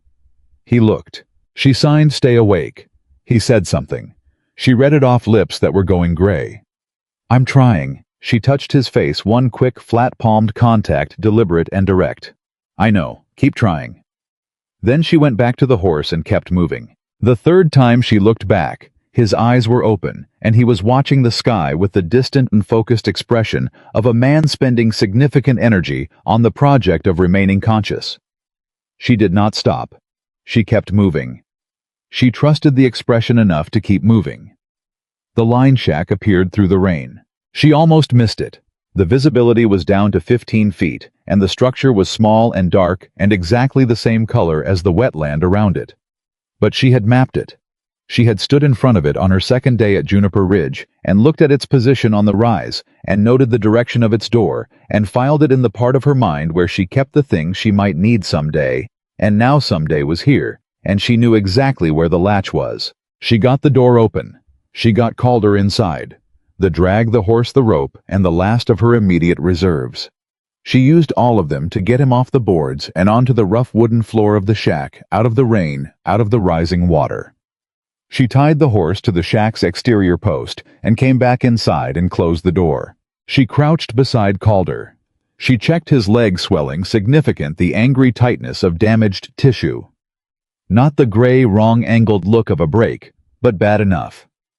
She checked his head, no visible injury, which had been her private, continuous worry for the past 2 miles, the fear she had not been able to address without stopping. She checked his eyes. He looked at her. "You didn't leave me," he said. She produced her slate, still wet. She wiped it on her apron. "Did you think I would?" He looked at the question for a long moment. Then slowly, "I told you to." "I heard you," she wrote. "I read you, I should say. I made a different decision." He looked at her. His face had that quality again, the expression she had no word for, the one that had been appearing with increasing frequency over the past weeks. But it was stronger now, stripped of the usual reserve that he wore the way other men wore hats, exposed by pain and rain, and the particular vulnerability of a man who has just been saved by someone he told to leave him. "Why?" he said. She looked at him for a moment. She thought about all the true answers to that question, the practical ones, the moral ones, the ones that lived in the territory. She had decided she was not going to map too precisely just yet. She picked up the chalk. "Because Juniper Ridge needs you running it," she wrote. And because she stopped. She erased the second line. She wrote, "Because it was the right thing to do." He read it. She could tell from his face that he knew she had erased something. He did not ask about it. He was in pain and exhaustion, and the aftermath of crisis, still the man who gave people space to have their own business. She went through the shack's supplies. There were some, the minimum that a working line shack kept: blankets and a small amount of lamp oil and a tin of dried provisions. She got a blanket over him. She got the lamp lit. She checked his leg again and wrapped it tightly with a strip from the bottom of her apron, the cleanest piece of cloth available.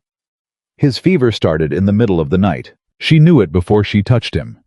She saw the color of his face change in the lamplight, the too bright flush replacing the earlier pallor. She put her hand on his forehead. She felt the heat in him that did not belong to the summer. He was awake, but not entirely present.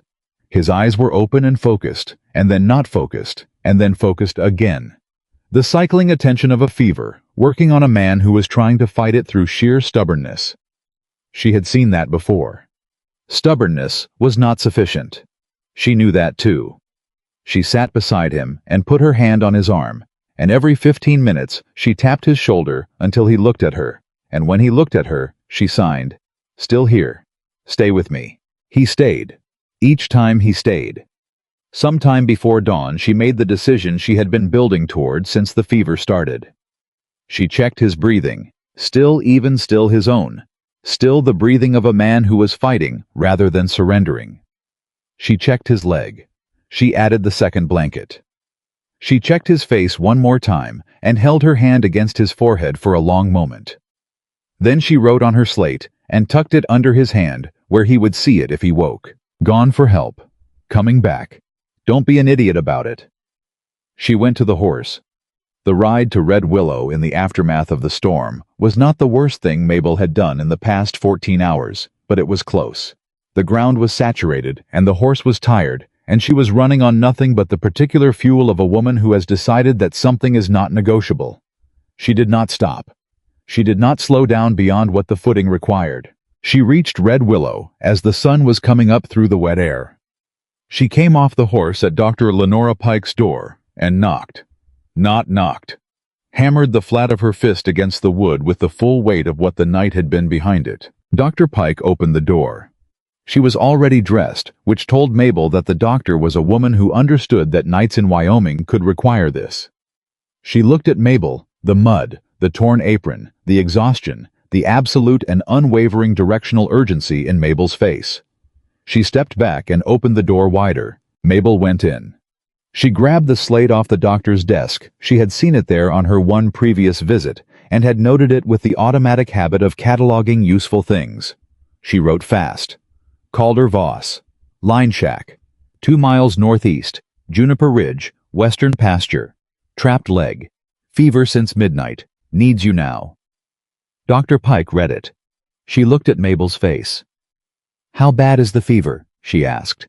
Mabel held her hand flat palm down and rocked it, a gesture she had never used with the doctor before. Dr. Pike understood it anyway. She was already reaching for her bag. "Can you ride back?" she asked. "I'll need you to lead me." Mabel was already at the door. 3 men from the town came with them. Mabel didn't know their names, didn't need to, needed only their horses and their ability to follow. They followed. She led them back across the wet ground at a pace that left no room for hesitation, navigating by the map in her head that had been accurate every time she had needed it to be, and needed to be accurate now more than it had ever needed to be anything. She found the shack. She found Calder where she had left him on the floor with the blanket pulled up and the slate in his hand and his eyes open. He looked at her when she came through the door. He looked at the doctor behind her. He looked back at Mabel. He said something. She read it off his dry, cracked lips. "Took you long enough," he said. She took the slate out of his hand. She wrote, "You're welcome." Dr. Pike moved her out of the way with the brisk professional efficiency of a woman who had been moving people out of the way her entire career. She crouched beside Calder and did the things that doctors did, and Mabel stood at the wall of the small shack with her back against the wood and her hands at her sides, and let the adrenaline of the past 14 hours begin finally to leave her body. Her hands were shaking. She pressed them flat against her thighs. She breathed. Dr. Pike looked up at her from beside Calder. She looked for a long moment at Mabel's face, at the torn apron, at the improvised leg wrapping, at the mud that had not dried yet, because there had not been time for anything to dry. She looked at the dragboard marks on the floor where Calder had been brought in. She looked at Mabel with an expression that was precise and direct, and entirely without the complicated layers of pity and discomfort that Mabel usually navigated from professional women who were trying to be kind. "You brought him 2 miles, she said. It was not a question. Mabel picked up her slate. 2.25, she wrote. I measured when I mapped the property. Dr. Pike looked at that for a moment. Then she looked at Calder. Then she looked back at Mabel with the expression of a woman recalibrating something she had thought she had already calibrated correctly. You saved his life, she said. Mabel put the slate in her apron pocket. She went to the door and stood there, and looked out at the wet Wyoming morning, at the washed clean air, and the grass that had some color in it again, and the sky that had gone the particular blue of after-storm, clear and high and indifferent to everything that had happened beneath it. She pressed both hands against the doorframe. She breathed. Somewhere behind her, Calder said something to the doctor. She didn't catch it wrong, angle wrong light, but she caught the doctor's response because Dr. Pike turned toward her when she said it deliberately, the way people turn when they want to make sure they are understood. She already knows, Dr. Pike said clearly. I think she's known for quite a while. Mabel kept her eyes on the Wyoming morning. She kept breathing. She had done the thing she came to do. He was alive. The fever would break. The leg would heal. Dr. Pike was here and competent, and would handle everything that needed handling from this point forward. Mabel had ridden alone through the aftermath of a flash flood in the dark Wyoming morning to get a doctor for a man who had told her to leave him, and she had brought that doctor back across 2.25 miles of soaked ground, navigating by a map she had made in her head. On her second day at a ranch, she had arrived at terrified and exhausted, and worth, according to the town that sold her, exactly $2. She thought about those $2. She thought about the man behind her alive, because she had refused to go. She pressed her forehead briefly against the doorframe. Just for a second. Just for the contact of solid wood against the front of her mind, and she let herself feel the full weight of the night. All of it. The fear, and the work, and the choice, and what the choice had cost her, and what it had given her. Then she straightened. She turned back into the shack. There was more to do, and she was the one who knew where everything was, and Juniper Ridge was going to need her when this was over. She got back to work. The news reached Red Willow before Mabel did. That was the nature of small towns in Wyoming territory. Information traveled faster than horses carried by the particular velocity of people who understood that knowing something first was its own form of currency. By the time Dr. Pike's rescue party had gotten Calder Voss back to Juniper Ridge and into his own bed, with his leg properly wrapped, and the fever being managed with cold compresses and willow bark. 3 separate people in Red Willow already knew the broad outline of what had happened in the western pasture. By the following morning, everyone knew. And knowing changed the air in Red Willow the way a storm changes air, not cleanly, not simply, but completely, so that the town that existed on the morning after the flood was a different place than the town that had existed the morning before. even if every building was still standing in the same position and every face was still the same face. Mabel did not go to town that first week. She stayed at Juniper Ridge because Juniper Ridge needed her, and because Calder needed her, and because she was. If she was being honest with herself, not entirely certain, she was ready for whatever Red Willow had become. The fever broke on the second day. She knew it before Dr. Pike confirmed it. She had been checking his forehead every 2 hours, through both nights, sitting in the chair she had moved to his bedside with the quiet, settled authority of a woman who has decided this is her post and is not moving from it.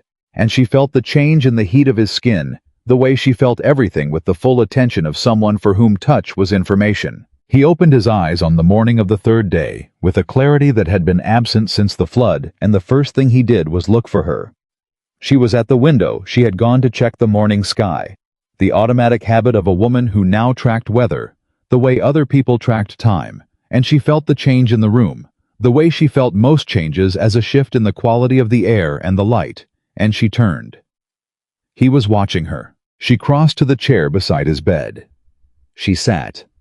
She looked at him. He said something. She read it carefully. "You stayed," he said. Not a question. Not quite. She picked up the slate she kept on the bedside table. "Where else would I be?" He looked at that for a long moment. He had the particular expression of a man who has been inside his own head for 3 days and has come back from it changed in ways he has not yet fully mapped. "I kept dreaming," he said. "About the wash. About Everett." He stopped. His jaw worked briefly. "In the dream, it was Everett I was pulling out of the water. Then it was me. Then I'd wake up, and you'd be sitting there and—" He stopped again. She waited. "I don't know how to say what I want to say," he said. She wrote, "You don't have to say it yet." He looked at her. "I want to." She held the chalk. He reached for the slate himself. His hand was steadier than it had been yesterday. He wrote slowly, the way he wrote when the words mattered enough to be careful with. "You stayed when I told you to go. You built a machine out of ropes and boards to lift a wagon off my leg. You dragged me 2 miles across flooded ground on planks. You rode alone in the dark to get the doctor. And then you came back." He stopped. He looked at what he'd written. He kept going. "I have been running this ranch alone for 11 years because I told myself it was safer. That if I didn't need anyone, I couldn't lose anyone. I want you to know that I understand now that I was wrong." Mabel read it. She read it twice. She held the slate for a moment. Then she wrote, "Loving someone does not make you guilty when you can't save them. You could not have stopped the flood that took Everett.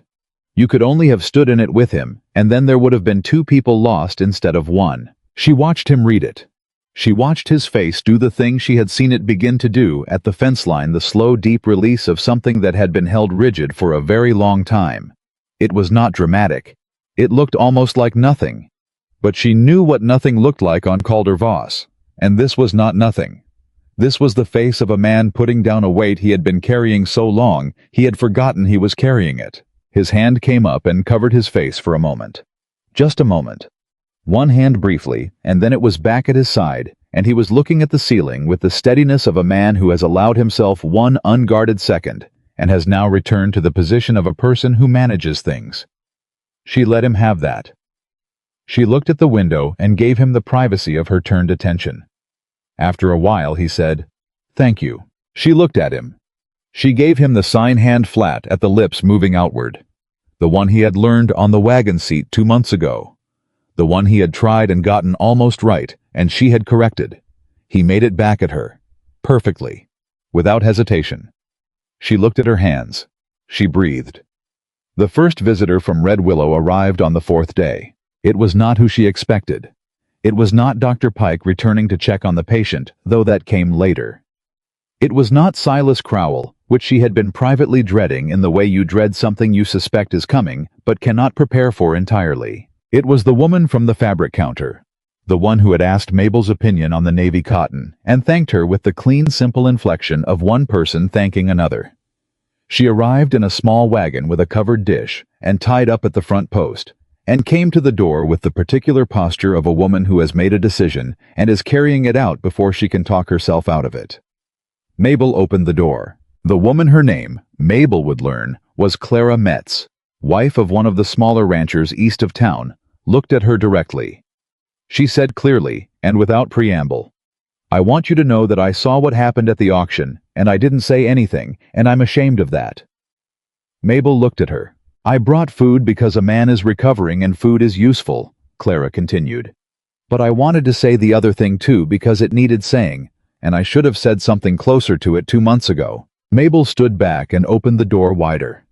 Clara came in and put the covered dish on the kitchen table and looked around the kitchen with the assessing eye of a woman who understood kitchens and could see in this one the evidence of another woman's competent and careful management of a difficult space. She looked at Mabel. She said, "He's lucky you stayed." Mabel picked up her slate. "He let me," she wrote. "That's rarer than people understand." Clara read it. Something in her face shifted, not the performative recalibration of a person managing their reaction for an audience, but the genuine private shift of a woman who has just heard something true enough to touch her. She nodded. She left. Mabel stood in the kitchen with the covered dish on the table and thought about what just happened and what it meant, and whether she was ready to let it mean what it seemed to mean. Gus knocked on the bedroom door that afternoon. Mabel was in the kitchen when it happened, but she felt the vibration of the knock through the floorboards and came to the hallway in time to see Gus standing at Calder's door with his hat in his hands, the universal posture of a man who has decided to say something difficult and is making himself go through with it. Calder said something from inside the room. Gus went in. Mabel went back to the kitchen. She gave them 20 minutes. When she brought the afternoon through, the conversation had ended, but Calder's face had a quality she hadn't seen there before. Something opened up, something that had been closed for a long time. She set the coffee on the table beside his bed. She looked at him. "Gus told me something," he said. She waited. "He said the hands have been talking, about you, about what you did." He paused. "Holt told them about the ground reading, about the mare in the sealed barn, about the north fence wire, about all of it." Another pause. Gus said, and this is Gus, "So understand what this costs him, that in 30 years of working ranches, he's never seen anyone read land the way you do." Mabel looked at the coffee cup. "He also said that he was sorry for not saying something at the auction," Calder continued. "He wasn't there, but he heard about it after and he didn't." He stopped. "He didn't say anything to me about it when I came back with you." "He should have. He said he was sorry."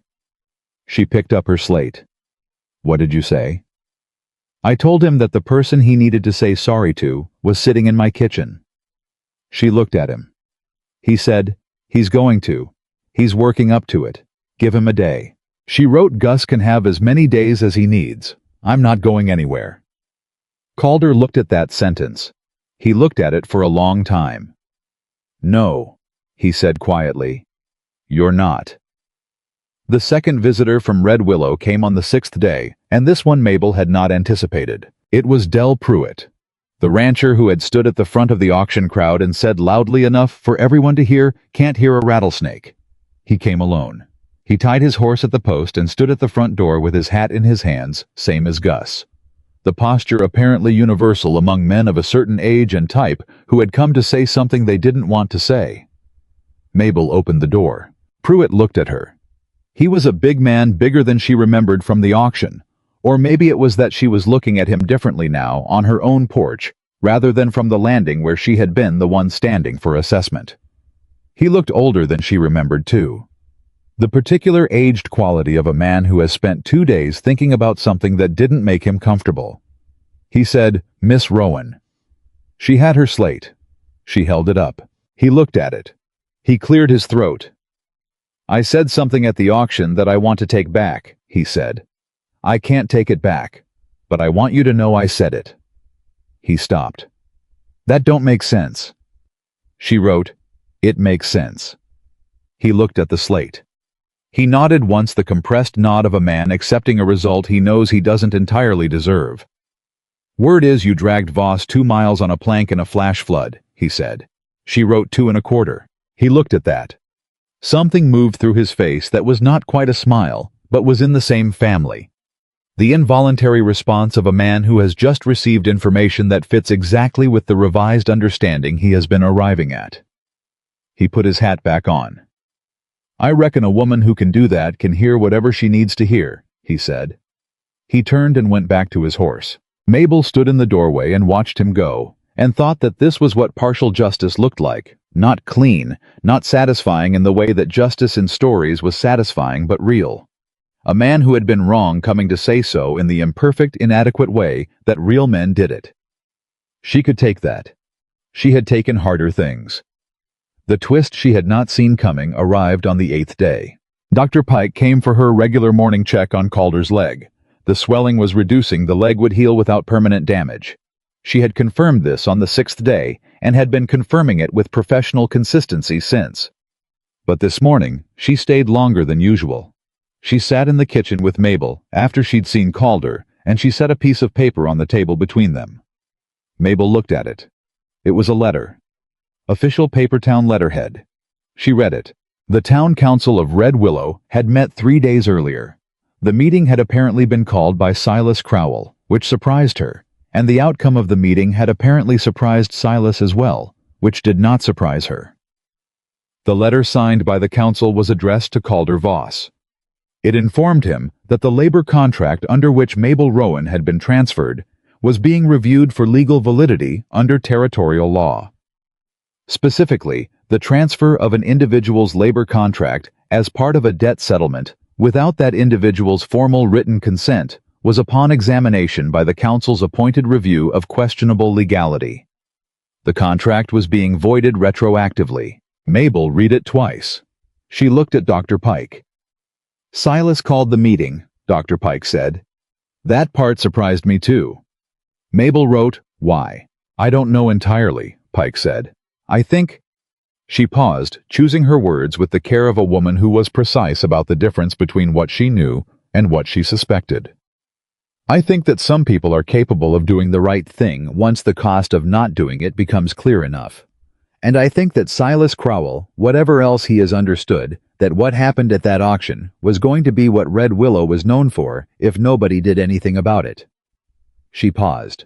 "That's not the same as remorse," she said. "I want to be honest with you about that." Mabel wrote, "I know the difference. I know you do." Pike folded her hands on the table. "The voiding of the contract means you're free of it entirely. Legally. You're not an employee under a transferred debt arrangement.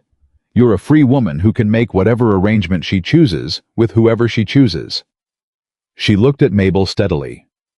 "What you decide to do with that is entirely your own business. I just wanted to make sure you understood what you have." Mabel looked at the letter.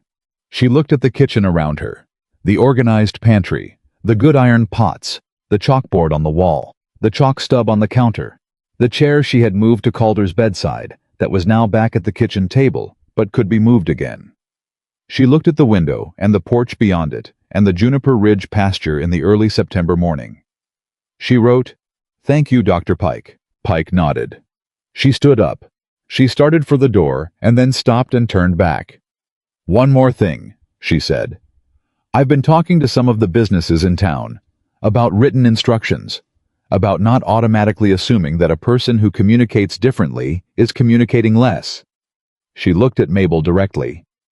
"I don't know how much it will change, but I wanted you to know that someone is trying." Mabel wrote, "That's all anyone can do." Dr. Pike left. Mabel sat at the kitchen table with the letter in her hands for a long time. She showed Calder the letter that afternoon. He read it. He read it again. He set it down on the bed cover and looked at her. "You're free of the contract," he said. She wrote, "I know. That means—" He stopped. He picked up the chalk. He wrote carefully.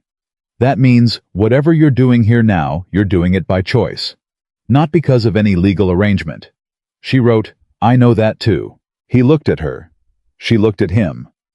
The room was very quiet in the particular way that rooms were quiet when the most important conversation was happening inside the silence rather than outside it. He reached under the bed, a movement that cost him she could see from the tightening of his face, but he didn't stop.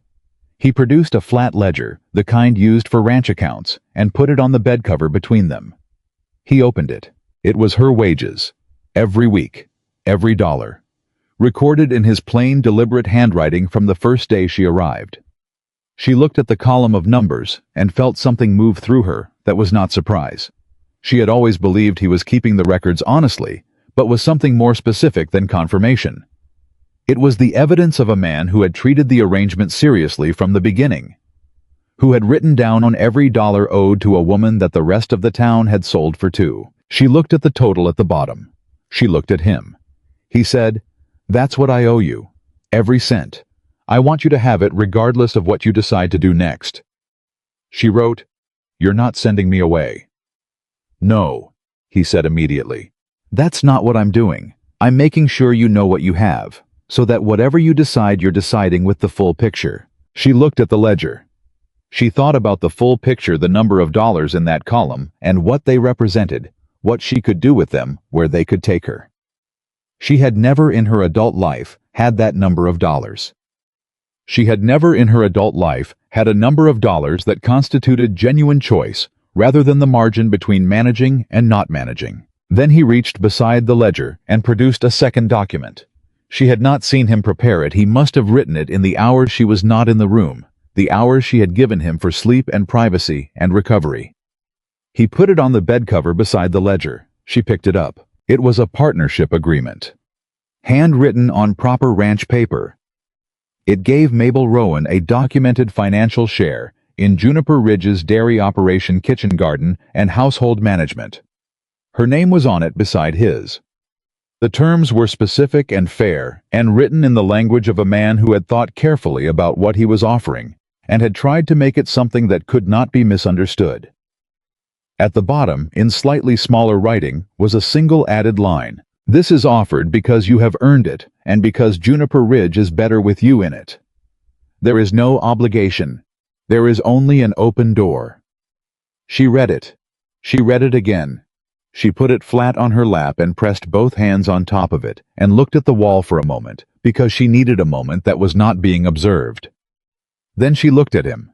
She picked up the chalk. "You tore up the old contract," she wrote. "I took the original labor contract from the bedside table drawer. She hadn't known he kept it there, and he tore it in half in front of her, clean and deliberate, and set the two pieces on the bed cover between them." She looked at the torn paper. She picked up the partnership agreement. She signed it. He watched her sign it. His face had the quality she had come to understand as his version of something that other men expressed more visibly. A contained fullness, an interior experience that his particular brand of reserve translated into very little external movement and very great internal weather. She set the signed document between them. He said, "Stay because you choose to, not because of anything else." She wrote, "I know." Then she wrote, "I already was." He looked at those three words for a long moment. Gus knocked on the bedroom door that evening, as Calder had predicted he would. Mabel was in the hallway. She felt the knock and came to the door and opened it before Gus could knock a second time. Gus stood there, hat in hands. The same posture as Pruitt, the same posture as every man who had come to this door in the past 8 days with something difficult to carry. He looked at her with the direct, uncomfortable steadiness of a man who has decided to go through with something he finds genuinely hard. "Miss Rowan," he said, "I want to say something." She held up her slate. He looked at it. He said, "I've worked ranches for 30 years. I've worked with men who couldn't see what you see. I've worked with men who could see half of it. I've never—" He stopped. He started again. "I heard about the auction before you came. I heard what they said. And I didn't say anything to Mr. Voss about it when he came back with you. I should have." He paused. "That's all. I should have said something and I didn't, and I'm sorry for it." Mabel wrote, "You said something now." He looked at the slate. He nodded. She wrote, "Gus, for what it's worth, you're the best fence reader on this ranch." He looked at that. The compressed, barely visible response in his face was the closest thing to warmth she had ever seen from him, and it was enough. She was learning to calibrate her expectations to what people actually had to give rather than what she needed them to give. And what Gus Halverson had to give was compressed and rare and genuine, and that was worth more than a great deal of performed generosity from people who had more of it to spend. He put his hat back on. He went back to the barn. She stood in the hallway. The ninth day brought a harder complication. She had been managing the ranch in Calder's absence, not alone, with the hands coordinating through the chalkboard and the slate and the growing functional shorthand she had developed with each of the men over the past weeks. Holt had become genuinely useful. His ground-reading ability, developing with the consistency of someone who had a real aptitude and was being taught by someone who understood what she was teaching. The cattle were managed. The horses were healthy. The daily operation of Juniper Ridge had not collapsed in Calder's absence, which was itself a demonstration of something, though she was not inclined to make speeches about it. But the ninth morning, she found something in the account ledger she had been maintaining that she had not been looking for. She had gone through the ranch books to check the feed supply calculations Calder had mentioned before the flood, that the hay situation was worse than last year, and she had wanted to understand the numbers precisely so she could make accurate decisions about feed rationing through the rest of September. She found the hay numbers. She also found in the column beside them a series of entries she did not immediately understand. She looked at them for a long time. Then she went to Calder's room. He was sitting up. The improvement in his mobility had been consistent, the leg healing at the pace Dr. Pike had predicted. He was reading ranch papers himself, the instinct of a man who found inactivity harder than pain. He looked up when she came in. She put the ledger on the bed cover open to the page she had found. She pointed to the column she had been looking at. He looked at it. His face did something she recognized as the specific expression of a man who has been found out about something and is now deciding how to respond to being found out. "That's the boarding house account," he said.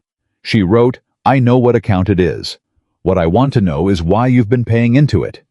He was quiet for a moment. "Blaine owed you wages," he said. 3 months of them from what I could figure out of his records, before he disappeared. He paused. "I bought his account books at the debt settlement same day as the auction. There were enough assets in the remaining estate to cover most of it. I made up the difference." Mabel looked at him. She wrote, "You paid my back wages. From a business arrangement that had nothing to do with you."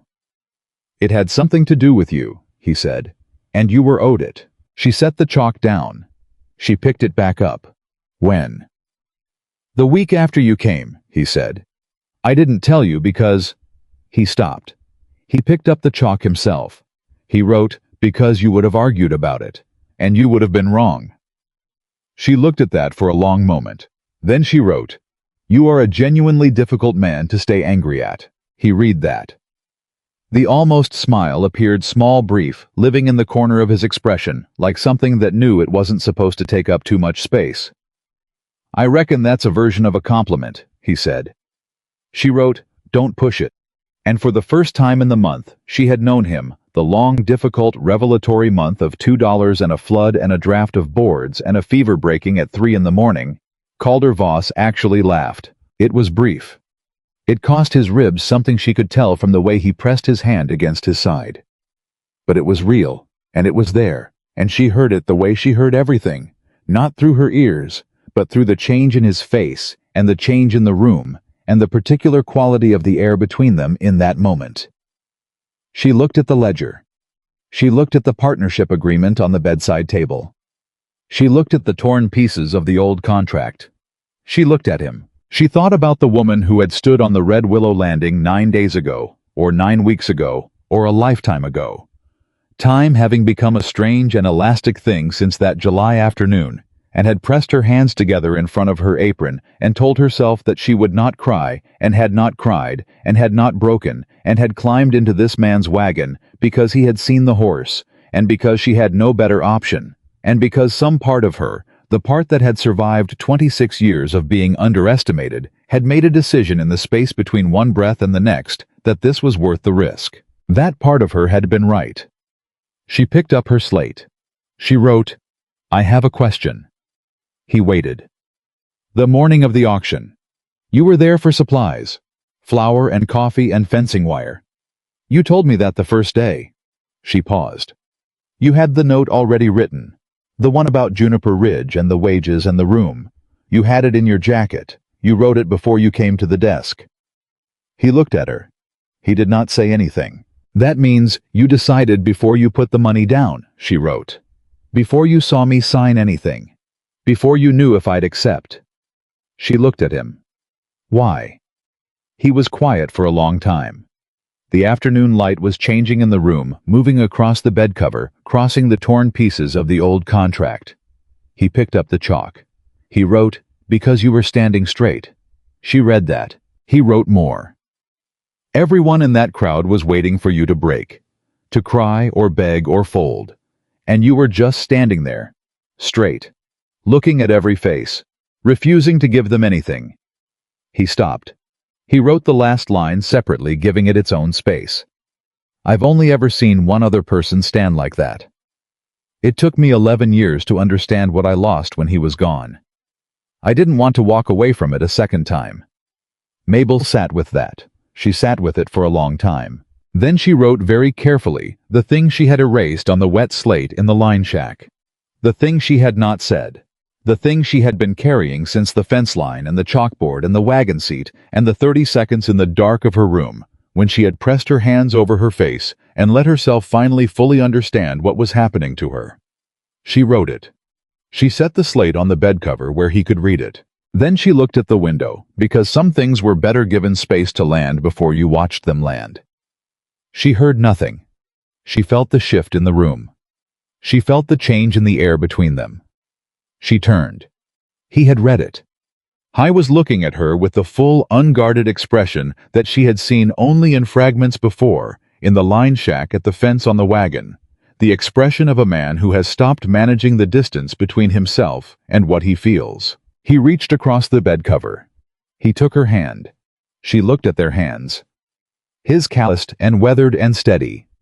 Hers strong and capable, and for the first time in 26 years, not pressing themselves together against anything. She did not pull away. Outside Juniper Ridge went about its evening. The cattle moved to the far pasture. Holt finished the last fence check and went to the barn. Gus banked the fire in the bunkhouse. The sky over Wyoming went its particular September colors gold, and then rose, and then the deep clear blue of a territory that had been here before anyone and would be here after. Inside, two people sat with their hands together in the quiet. Mabel thought about $2 silver on a desk. She thought about standing straight. She thought about what it had cost her to stand straight, and what it had given her, and what she was holding right now that she had not been holding that morning in July. She breathed. She held on. Calder was on his feet by the 3rd week of September. Not fully. Dr. Pike had been explicit about the timeline, and Calder had been, to Mabel's genuine surprise, compliant about it, in a way she had not expected from a man whose entire adult life had been organized around the premise that stopping was not an option. He used the crutch she had cut and shaped from the cottonwood branch she found behind the barn. He moved slowly. He did not pretend the leg wasn't there. And every morning when he came to the kitchen table for breakfast, and she set the coffee down, and they sat across from each other in the kitchen that had become over the course of one summer, the center of something. She still didn't have a fully adequate word for. Every morning, she thought about the man who had put $2 silver on a desk in July, and what it had cost him, and what it had given them both. He caught her looking one morning. He raised an eyebrow. She picked up her slate. "You're holding the crutch wrong." He looked at his grip. He adjusted it. He looked back at her. Better, marginally. He almost smiled. "You're a hard woman to impress, Miss Rowan." She wrote, "You managed it." Eventually. This time, the almost smile became the real thing. Brief, genuine living in his face for exactly long enough to be unmistakable. She looked at her coffee cup and said nothing else because some victories were better left uncelebrated. Holt knocked on the kitchen doorframe that morning while they were still at the table. He had the particular posture he'd developed over the past month. Not the uncertain hovering of his first weeks at Juniper Ridge, but the grounded, purposeful stance of a young man who had been given something real to learn and had learned it and knew the difference. He looked at Calder. He looked at Mabel. "Northeast fence," he said. "Wires down between the 2nd and 3rd post from the creek bend. I felt it before I saw it." He said that second sentence with a quality in his voice that was trying not to be proud of itself, and failing slightly, which was exactly the right amount of pride for the occasion. Mabel wrote on her slate and held it up. "How did you feel it?" Vibration through the post was wrong, he said. Too much give. Taut wire sounds different from slack wire through the wood, just like you said. She wrote, "Good. Go fix it. Take Martinez with you." He nodded and left. She felt his boots on the porch boards, quick and purposeful. Calder was watching her. "You know," he said, "when I brought you here, I thought I was doing something decent for a woman who'd been treated wrong." She wrote, "And now." He looked at his coffee cup. He looked at the chalkboard on the wall covered with the day's ranch notes in her precise handwriting. He looked at the kitchen that had been running itself through her for the past 3 weeks while he couldn't fully run anything. "Now I understand that I brought a better rancher than me onto my own property," he said. "And she's been too polite to say so." She wrote, "I'm not polite. I'm strategic." He did laugh at that one. The same real brief laugh she had heard for the first time in the bedroom, the one that cost his ribs something, but came anyway. She looked at the window and pretended she hadn't seen it because she was in fact strategic, and some things were better managed through the appearance of not noticing. The summer gathering in Red Willow was announced the first week of October. Mabel found the notice tacked to the post at Crowell's Mercantile on her Thursday supply, run the same post she had tied Calder's wagon to on that first supply trip when he had held the slate up in the middle of the store and the whole room had gone quiet. The notice was printed on yellow paper and said that the annual end-of-season gathering would be held on the 15th in the town square with music and food and the usual settlement of the season's community accounts. She read it. She took it down. She folded it and put it in her apron pocket and rode back to Juniper Ridge, thinking about it the whole way. She put the folded notice on the kitchen table that evening and sat across from Calder and waited. He read it. He looked at her. "Do you want to go?" he said. She wrote, "I want to know if you want to go." "That's not what I asked." She looked at the notice. She looked at the table. She thought about the landing in July, the sun and the laughter and the number falling from 10 to 5 to 3 to 2. And she thought about what it meant to walk back into a place that had done that to her and what it meant not to. She wrote, "I am not afraid of Red Willow." "I know you're not," he said. "That's not what I'm asking either." She thought about it honestly. "I want to go," she wrote finally. Because not going would mean they still have something, and they don't. He read that. He nodded once, the slow, deliberate nod she had come to recognize as his version of complete agreement. "Then we go," he said. On the morning of the 15th, Gus polished the wagon without being asked. Holt appeared in the yard in his good hat, also without being asked, and the other hands materialized one by one in their better clothes, with the air of men who had collectively decided something and were executing it without requiring discussion. Mabel came out of the house in her good dress, not the navy blue cotton from the auction, which she had retired at the end of July, with the private, deliberate finality of a woman closing a chapter, but a deep green wool she had purchased on her own account from Clara Metz's fabric recommendation, made up by her own hands over the past 3 weeks in the hours after the ranch work was done. Calder came out behind her. He was using the crutch, but he was moving well, the competent movement of a man who has accepted an instrument without being diminished by it. He looked at her. He looked at the dress. He looked at her face. He wrote on his small slate, "You look like someone who belongs somewhere." She read it. She looked at him. "I do," she wrote back. They went to Red Willow. The town square was already half full when the Juniper Ridge wagon pulled in. People turned. She registered this in the particular way she always registered public attention, cataloging it without reacting to it, reading the quality of it rather than the fact. The quality was different from what she remembered. Not uniformly, not completely. But the turning was different. Not the slow assessing turn of people calculating a problem, but something more uncertain than that. More searching. The turning of people who are not sure yet what the correct expression is for this moment, and are taking a fraction of a second longer than usual to find it. Gus tied the wagon. Calder stepped down crutch first, with the steady economy of a man who has been practicing this maneuver for 2 weeks, and is not going to make theater of it. He offered Mabel his hand. She took it and stepped down and stood beside him in the Red Willow town square on the 15th of October, 1 year and 3 months after she had first arrived in this town as a boarding house worker with no wages saved and no prospects she could name. And she stood the way she had always stood when she was standing in front of people who had opinions about her straight. Clara Metz appeared at her elbow within 5 minutes. She had brought her husband this time, a compact, quiet man, who nodded at Mabel with the clean nod of a person doing something simple rather than something complicated. And she had brought a covered dish that she pressed into Mabel's hands with the slightly fierce generosity of a woman who has decided that feeding people is the clearest form of apology available to her and is going to use it. "The cornbread is yours," Clara said. "The beans are everybody's. Don't let Silas near the cornbread." Mabel wrote on her slate noted. Dr. Pike was there standing at the edge of the gathering with her medical bag over her shoulder because she never went anywhere without it, and everyone in Red Willow understood this about her. She caught Mabel's eye across the square and gave a single direct nod that communicated several things at once.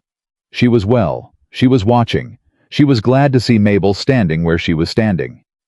Mabel nodded back. The gathering moved through its first hour with the ordinary rhythms of a small-town occasion: food appearing on tables, children running between adult legs, men clustering near the fence to talk about cattle and weather and the prospects for the coming winter, women gathering in the configurations that women gathered in when there was real information to be exchanged under the social cover of pleasantries.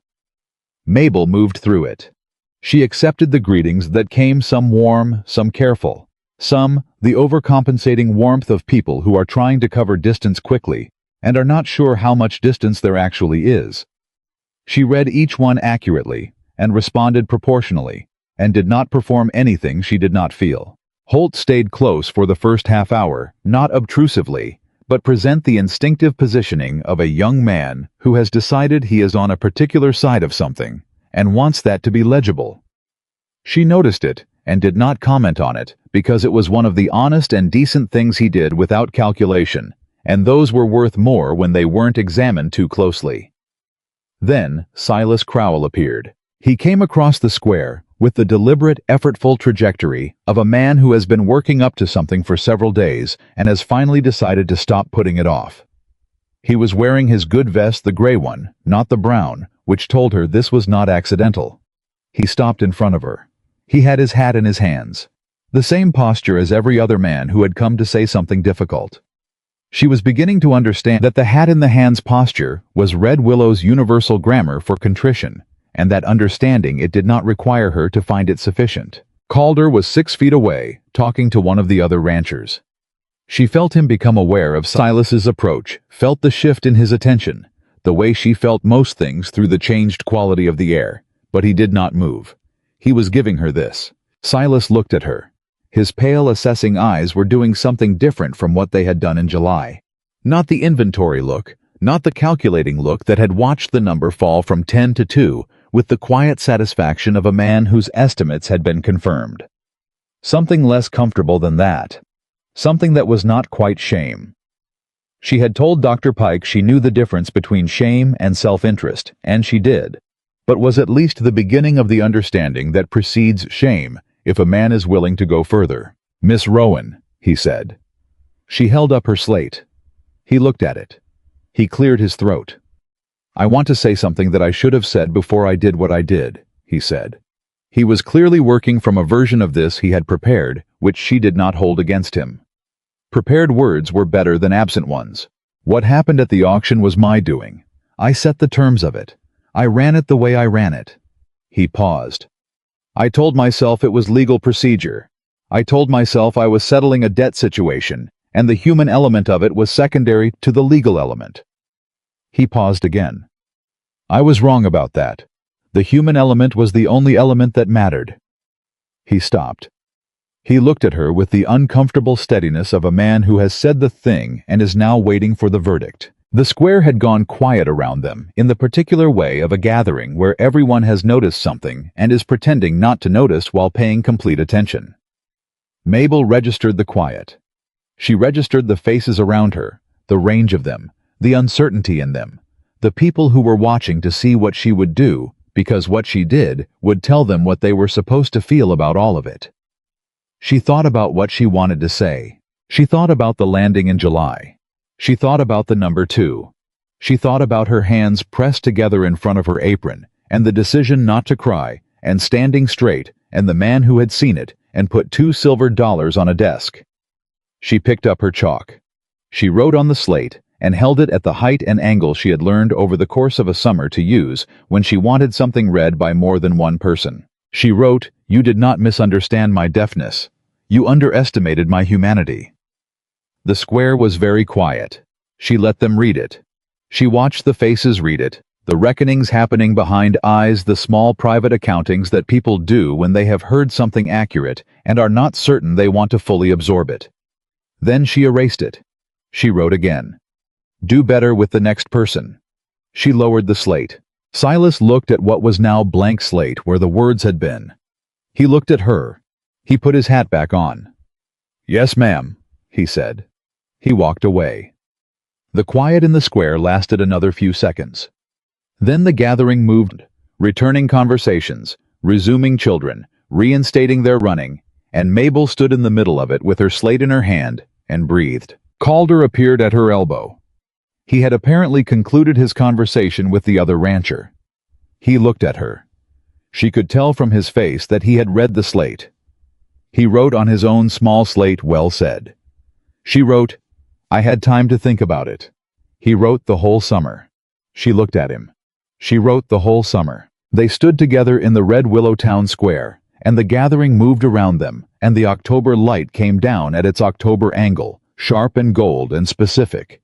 And Mabel thought about what it meant to be standing here, not with triumph, not with the particular satisfaction of a person who has proven a point to the people who doubted her, because that had never been the point. The point was never to prove anything to Red Willow. The point was to stop needing to. Dr. Pike made her way to them before the afternoon was out. She stood with them for a few minutes. She was not a woman who stood anywhere for very long, always moving, always the next thing, and she looked at Mabel with the direct, assessing, professionally honest expression she always wore. "I've spoken to 3 businesses about written communication protocols," she said. 2 have agreed. Crowell's Mercantile is under consideration." She paused. "It's not enough. I know it's not enough." Mabel wrote, "It's more than there was in July." "Yes," Pike said. "It is." She looked at Calder. "How's the leg functional?" he said. "I'll be the judge of that on Thursday." She turned back to Mabel. I want you to know that I'm going to continue pushing. The written instruction arrangement. The way the town handles communication with people who don't hear. It shouldn't require someone to save a man's life before the town takes the question seriously. I know that. I want you to know that I know that." Mabel wrote, "I know you know. That's why I trust you." Pike looked at that. She nodded once. Then she moved on, because she always moved on, because there was always somewhere next to be. They stayed until this gathering began to thin in the late afternoon. They stayed not because they needed to prove anything by staying, but because Juniper Ridge was represented here, and because Mabel had decided that representation was worth something, and because Calder had not argued with that assessment, and because Holt had eaten enough food for 3 people, and was now in deep conversation with a young woman near the far fence, about something that was clearly not ground vibrations or fence wire. On the wagon home with the October sun dropping behind the western hills and the first cold of evening coming in from the north. Calder set his small slate on the bench between them. She picked it up. "I have something for you back at the ranch," she wrote. "What? You'll see." She looked at him. He was looking at the road with the expression of a man who has a small secret and is mildly pleased about it. She had learned this expression over the course of the summer. It appeared rarely enough to be notable, and always preceded something that required her to reassess what she knew about him. She waited. Juniper Ridge was quiet when they pulled in the hands, having stayed in town for the remainder of the gathering, the ranch, in the particular piece of a working place, at rest. She helped him down from the wagon, ignoring his brief expression of resistance at the assistance, and they went inside. I went to the kitchen. He opened the drawer she had never opened, the narrow one beneath the kitchen table, the one she had noticed in her first week and had filed as Calder's private space and had never touched. He reached inside. He put $2 silver on the kitchen table. She looked at them. She looked at him. I kept them, he said. After the council voided the contract, they returned the transfer fee, technically. He looked at the coins. I kept them because I wanted to give them back to you, because they're yours, because they always were. She looked at the $2 on the kitchen table. She thought about Silas's palm coming down on the desk. She thought about the number falling 10532. She thought about what $2 had meant in July, what it had communicated about what the town thought she was, what she had cost herself to stand straight through the receiving of it. She picked up the coins. They were cold. $2, exactly like any other $2 in Wyoming Territory in 1887, unremarkable and specific, and carrying a weight that had nothing to do with silver. She held them. Calder wrote on his slate, "Worst price anyone ever put on anything." She read it. She looked at the coins. He wrote more, "Best day of my life." She looked up at him. Howe was watching her with the full, unguarded attention he had learned to stop managing, or had learned to stop managing around her, which she understood was not the same as having learned it universally and was not asking it to be. Howe was looking at her the way he had looked at her from beside the supply wagon on the morning of the auction when she had pulled Hennessy back from the horse's kick and turned and found him there, the look of a man confirming something he suspected was true. He had been confirming it ever since. She set the coins down. She picked up her chalk. She wrote on her slate, "I want to ask you something." He waited. That morning in July. You had the note already written. You decided before you came to the desk. I asked you once and you told me you watched me stand straight, and it reminded you of Everett. She paused in her writing. She wrote the next line carefully. But there was more to it. I've been thinking about it since September. Tell me the rest. He looked at the question. He looked at the coins on the table. He took his slate. He wrote, "When I was standing beside that wagon watching Silas run the numbers down, I kept thinking someone is going to step forward. Someone decent is going to step forward before this gets where it's going. I kept waiting for it." He stopped. He wrote more. Nobody did. The number hit 2 and nobody moved. And I thought if I walk away from this, I'm one of them. I'm every man standing there doing nothing. And I'd spent 11 years already doing nothing about Everett, telling myself I couldn't have changed it. And maybe that's true, and maybe it isn't, but I knew right then that this I could change. He looked at what he'd written. He added one more line. And then you turned, and I saw your face, and I wasn't thinking about decent or right anymore. I was just thinking about you. Mabel held the slate. She read it. She read it again. She set it down carefully on the table. She picked up her own slate and wrote slowly the sentence she had been carrying since the fence line and the chalkboard and the wagon seat and the moment in the bedroom when she had finally fully put it down in writing. She wrote, "I think Juniper Ridge has been home since the end of July. I think I knew it then and was afraid to say so." She set the slate where he could read it. He read it. He looked up at her. He said, "It already was." He said it the way he said the things that mattered, without preparation, without performance, simply because they were true, and because the time for not saying them was finished. She nodded. Then she picked up the $2 from the table. She carried them to the kitchen wall, the south-facing wall, the one that got the morning light, the one she had scrubbed on her 4th day and thought about painting and had never gotten around to. She found the small frame she had made 3 weeks ago from leftover fence wood, plain unpainted, exactly the right size, and she had hung it already. She had been waiting for this. She had understood for some time what was going to go inside it. She put the $2 inside the frame. She hung it on the wall. She stepped back. They were ordinary silver dollars. They were the worst price anyone had ever put on anything. They were the beginning of everything. Calder came to stand beside her. He looked at the frame on the wall. He looked at her. "Every person who comes through that door is going to ask about those," he said. She wrote, "Good." He looked at her. She wrote, "Then I'll tell them."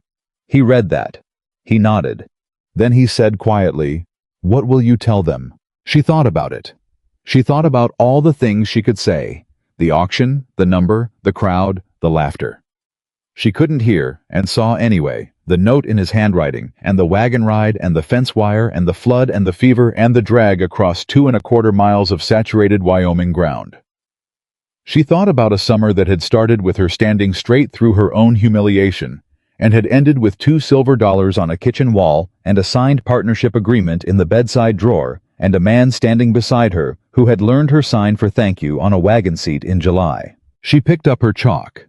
She wrote on her slate and held it at the level where the morning light would hit it cleanly. That a town put a price on a woman and got it catastrophically wrong.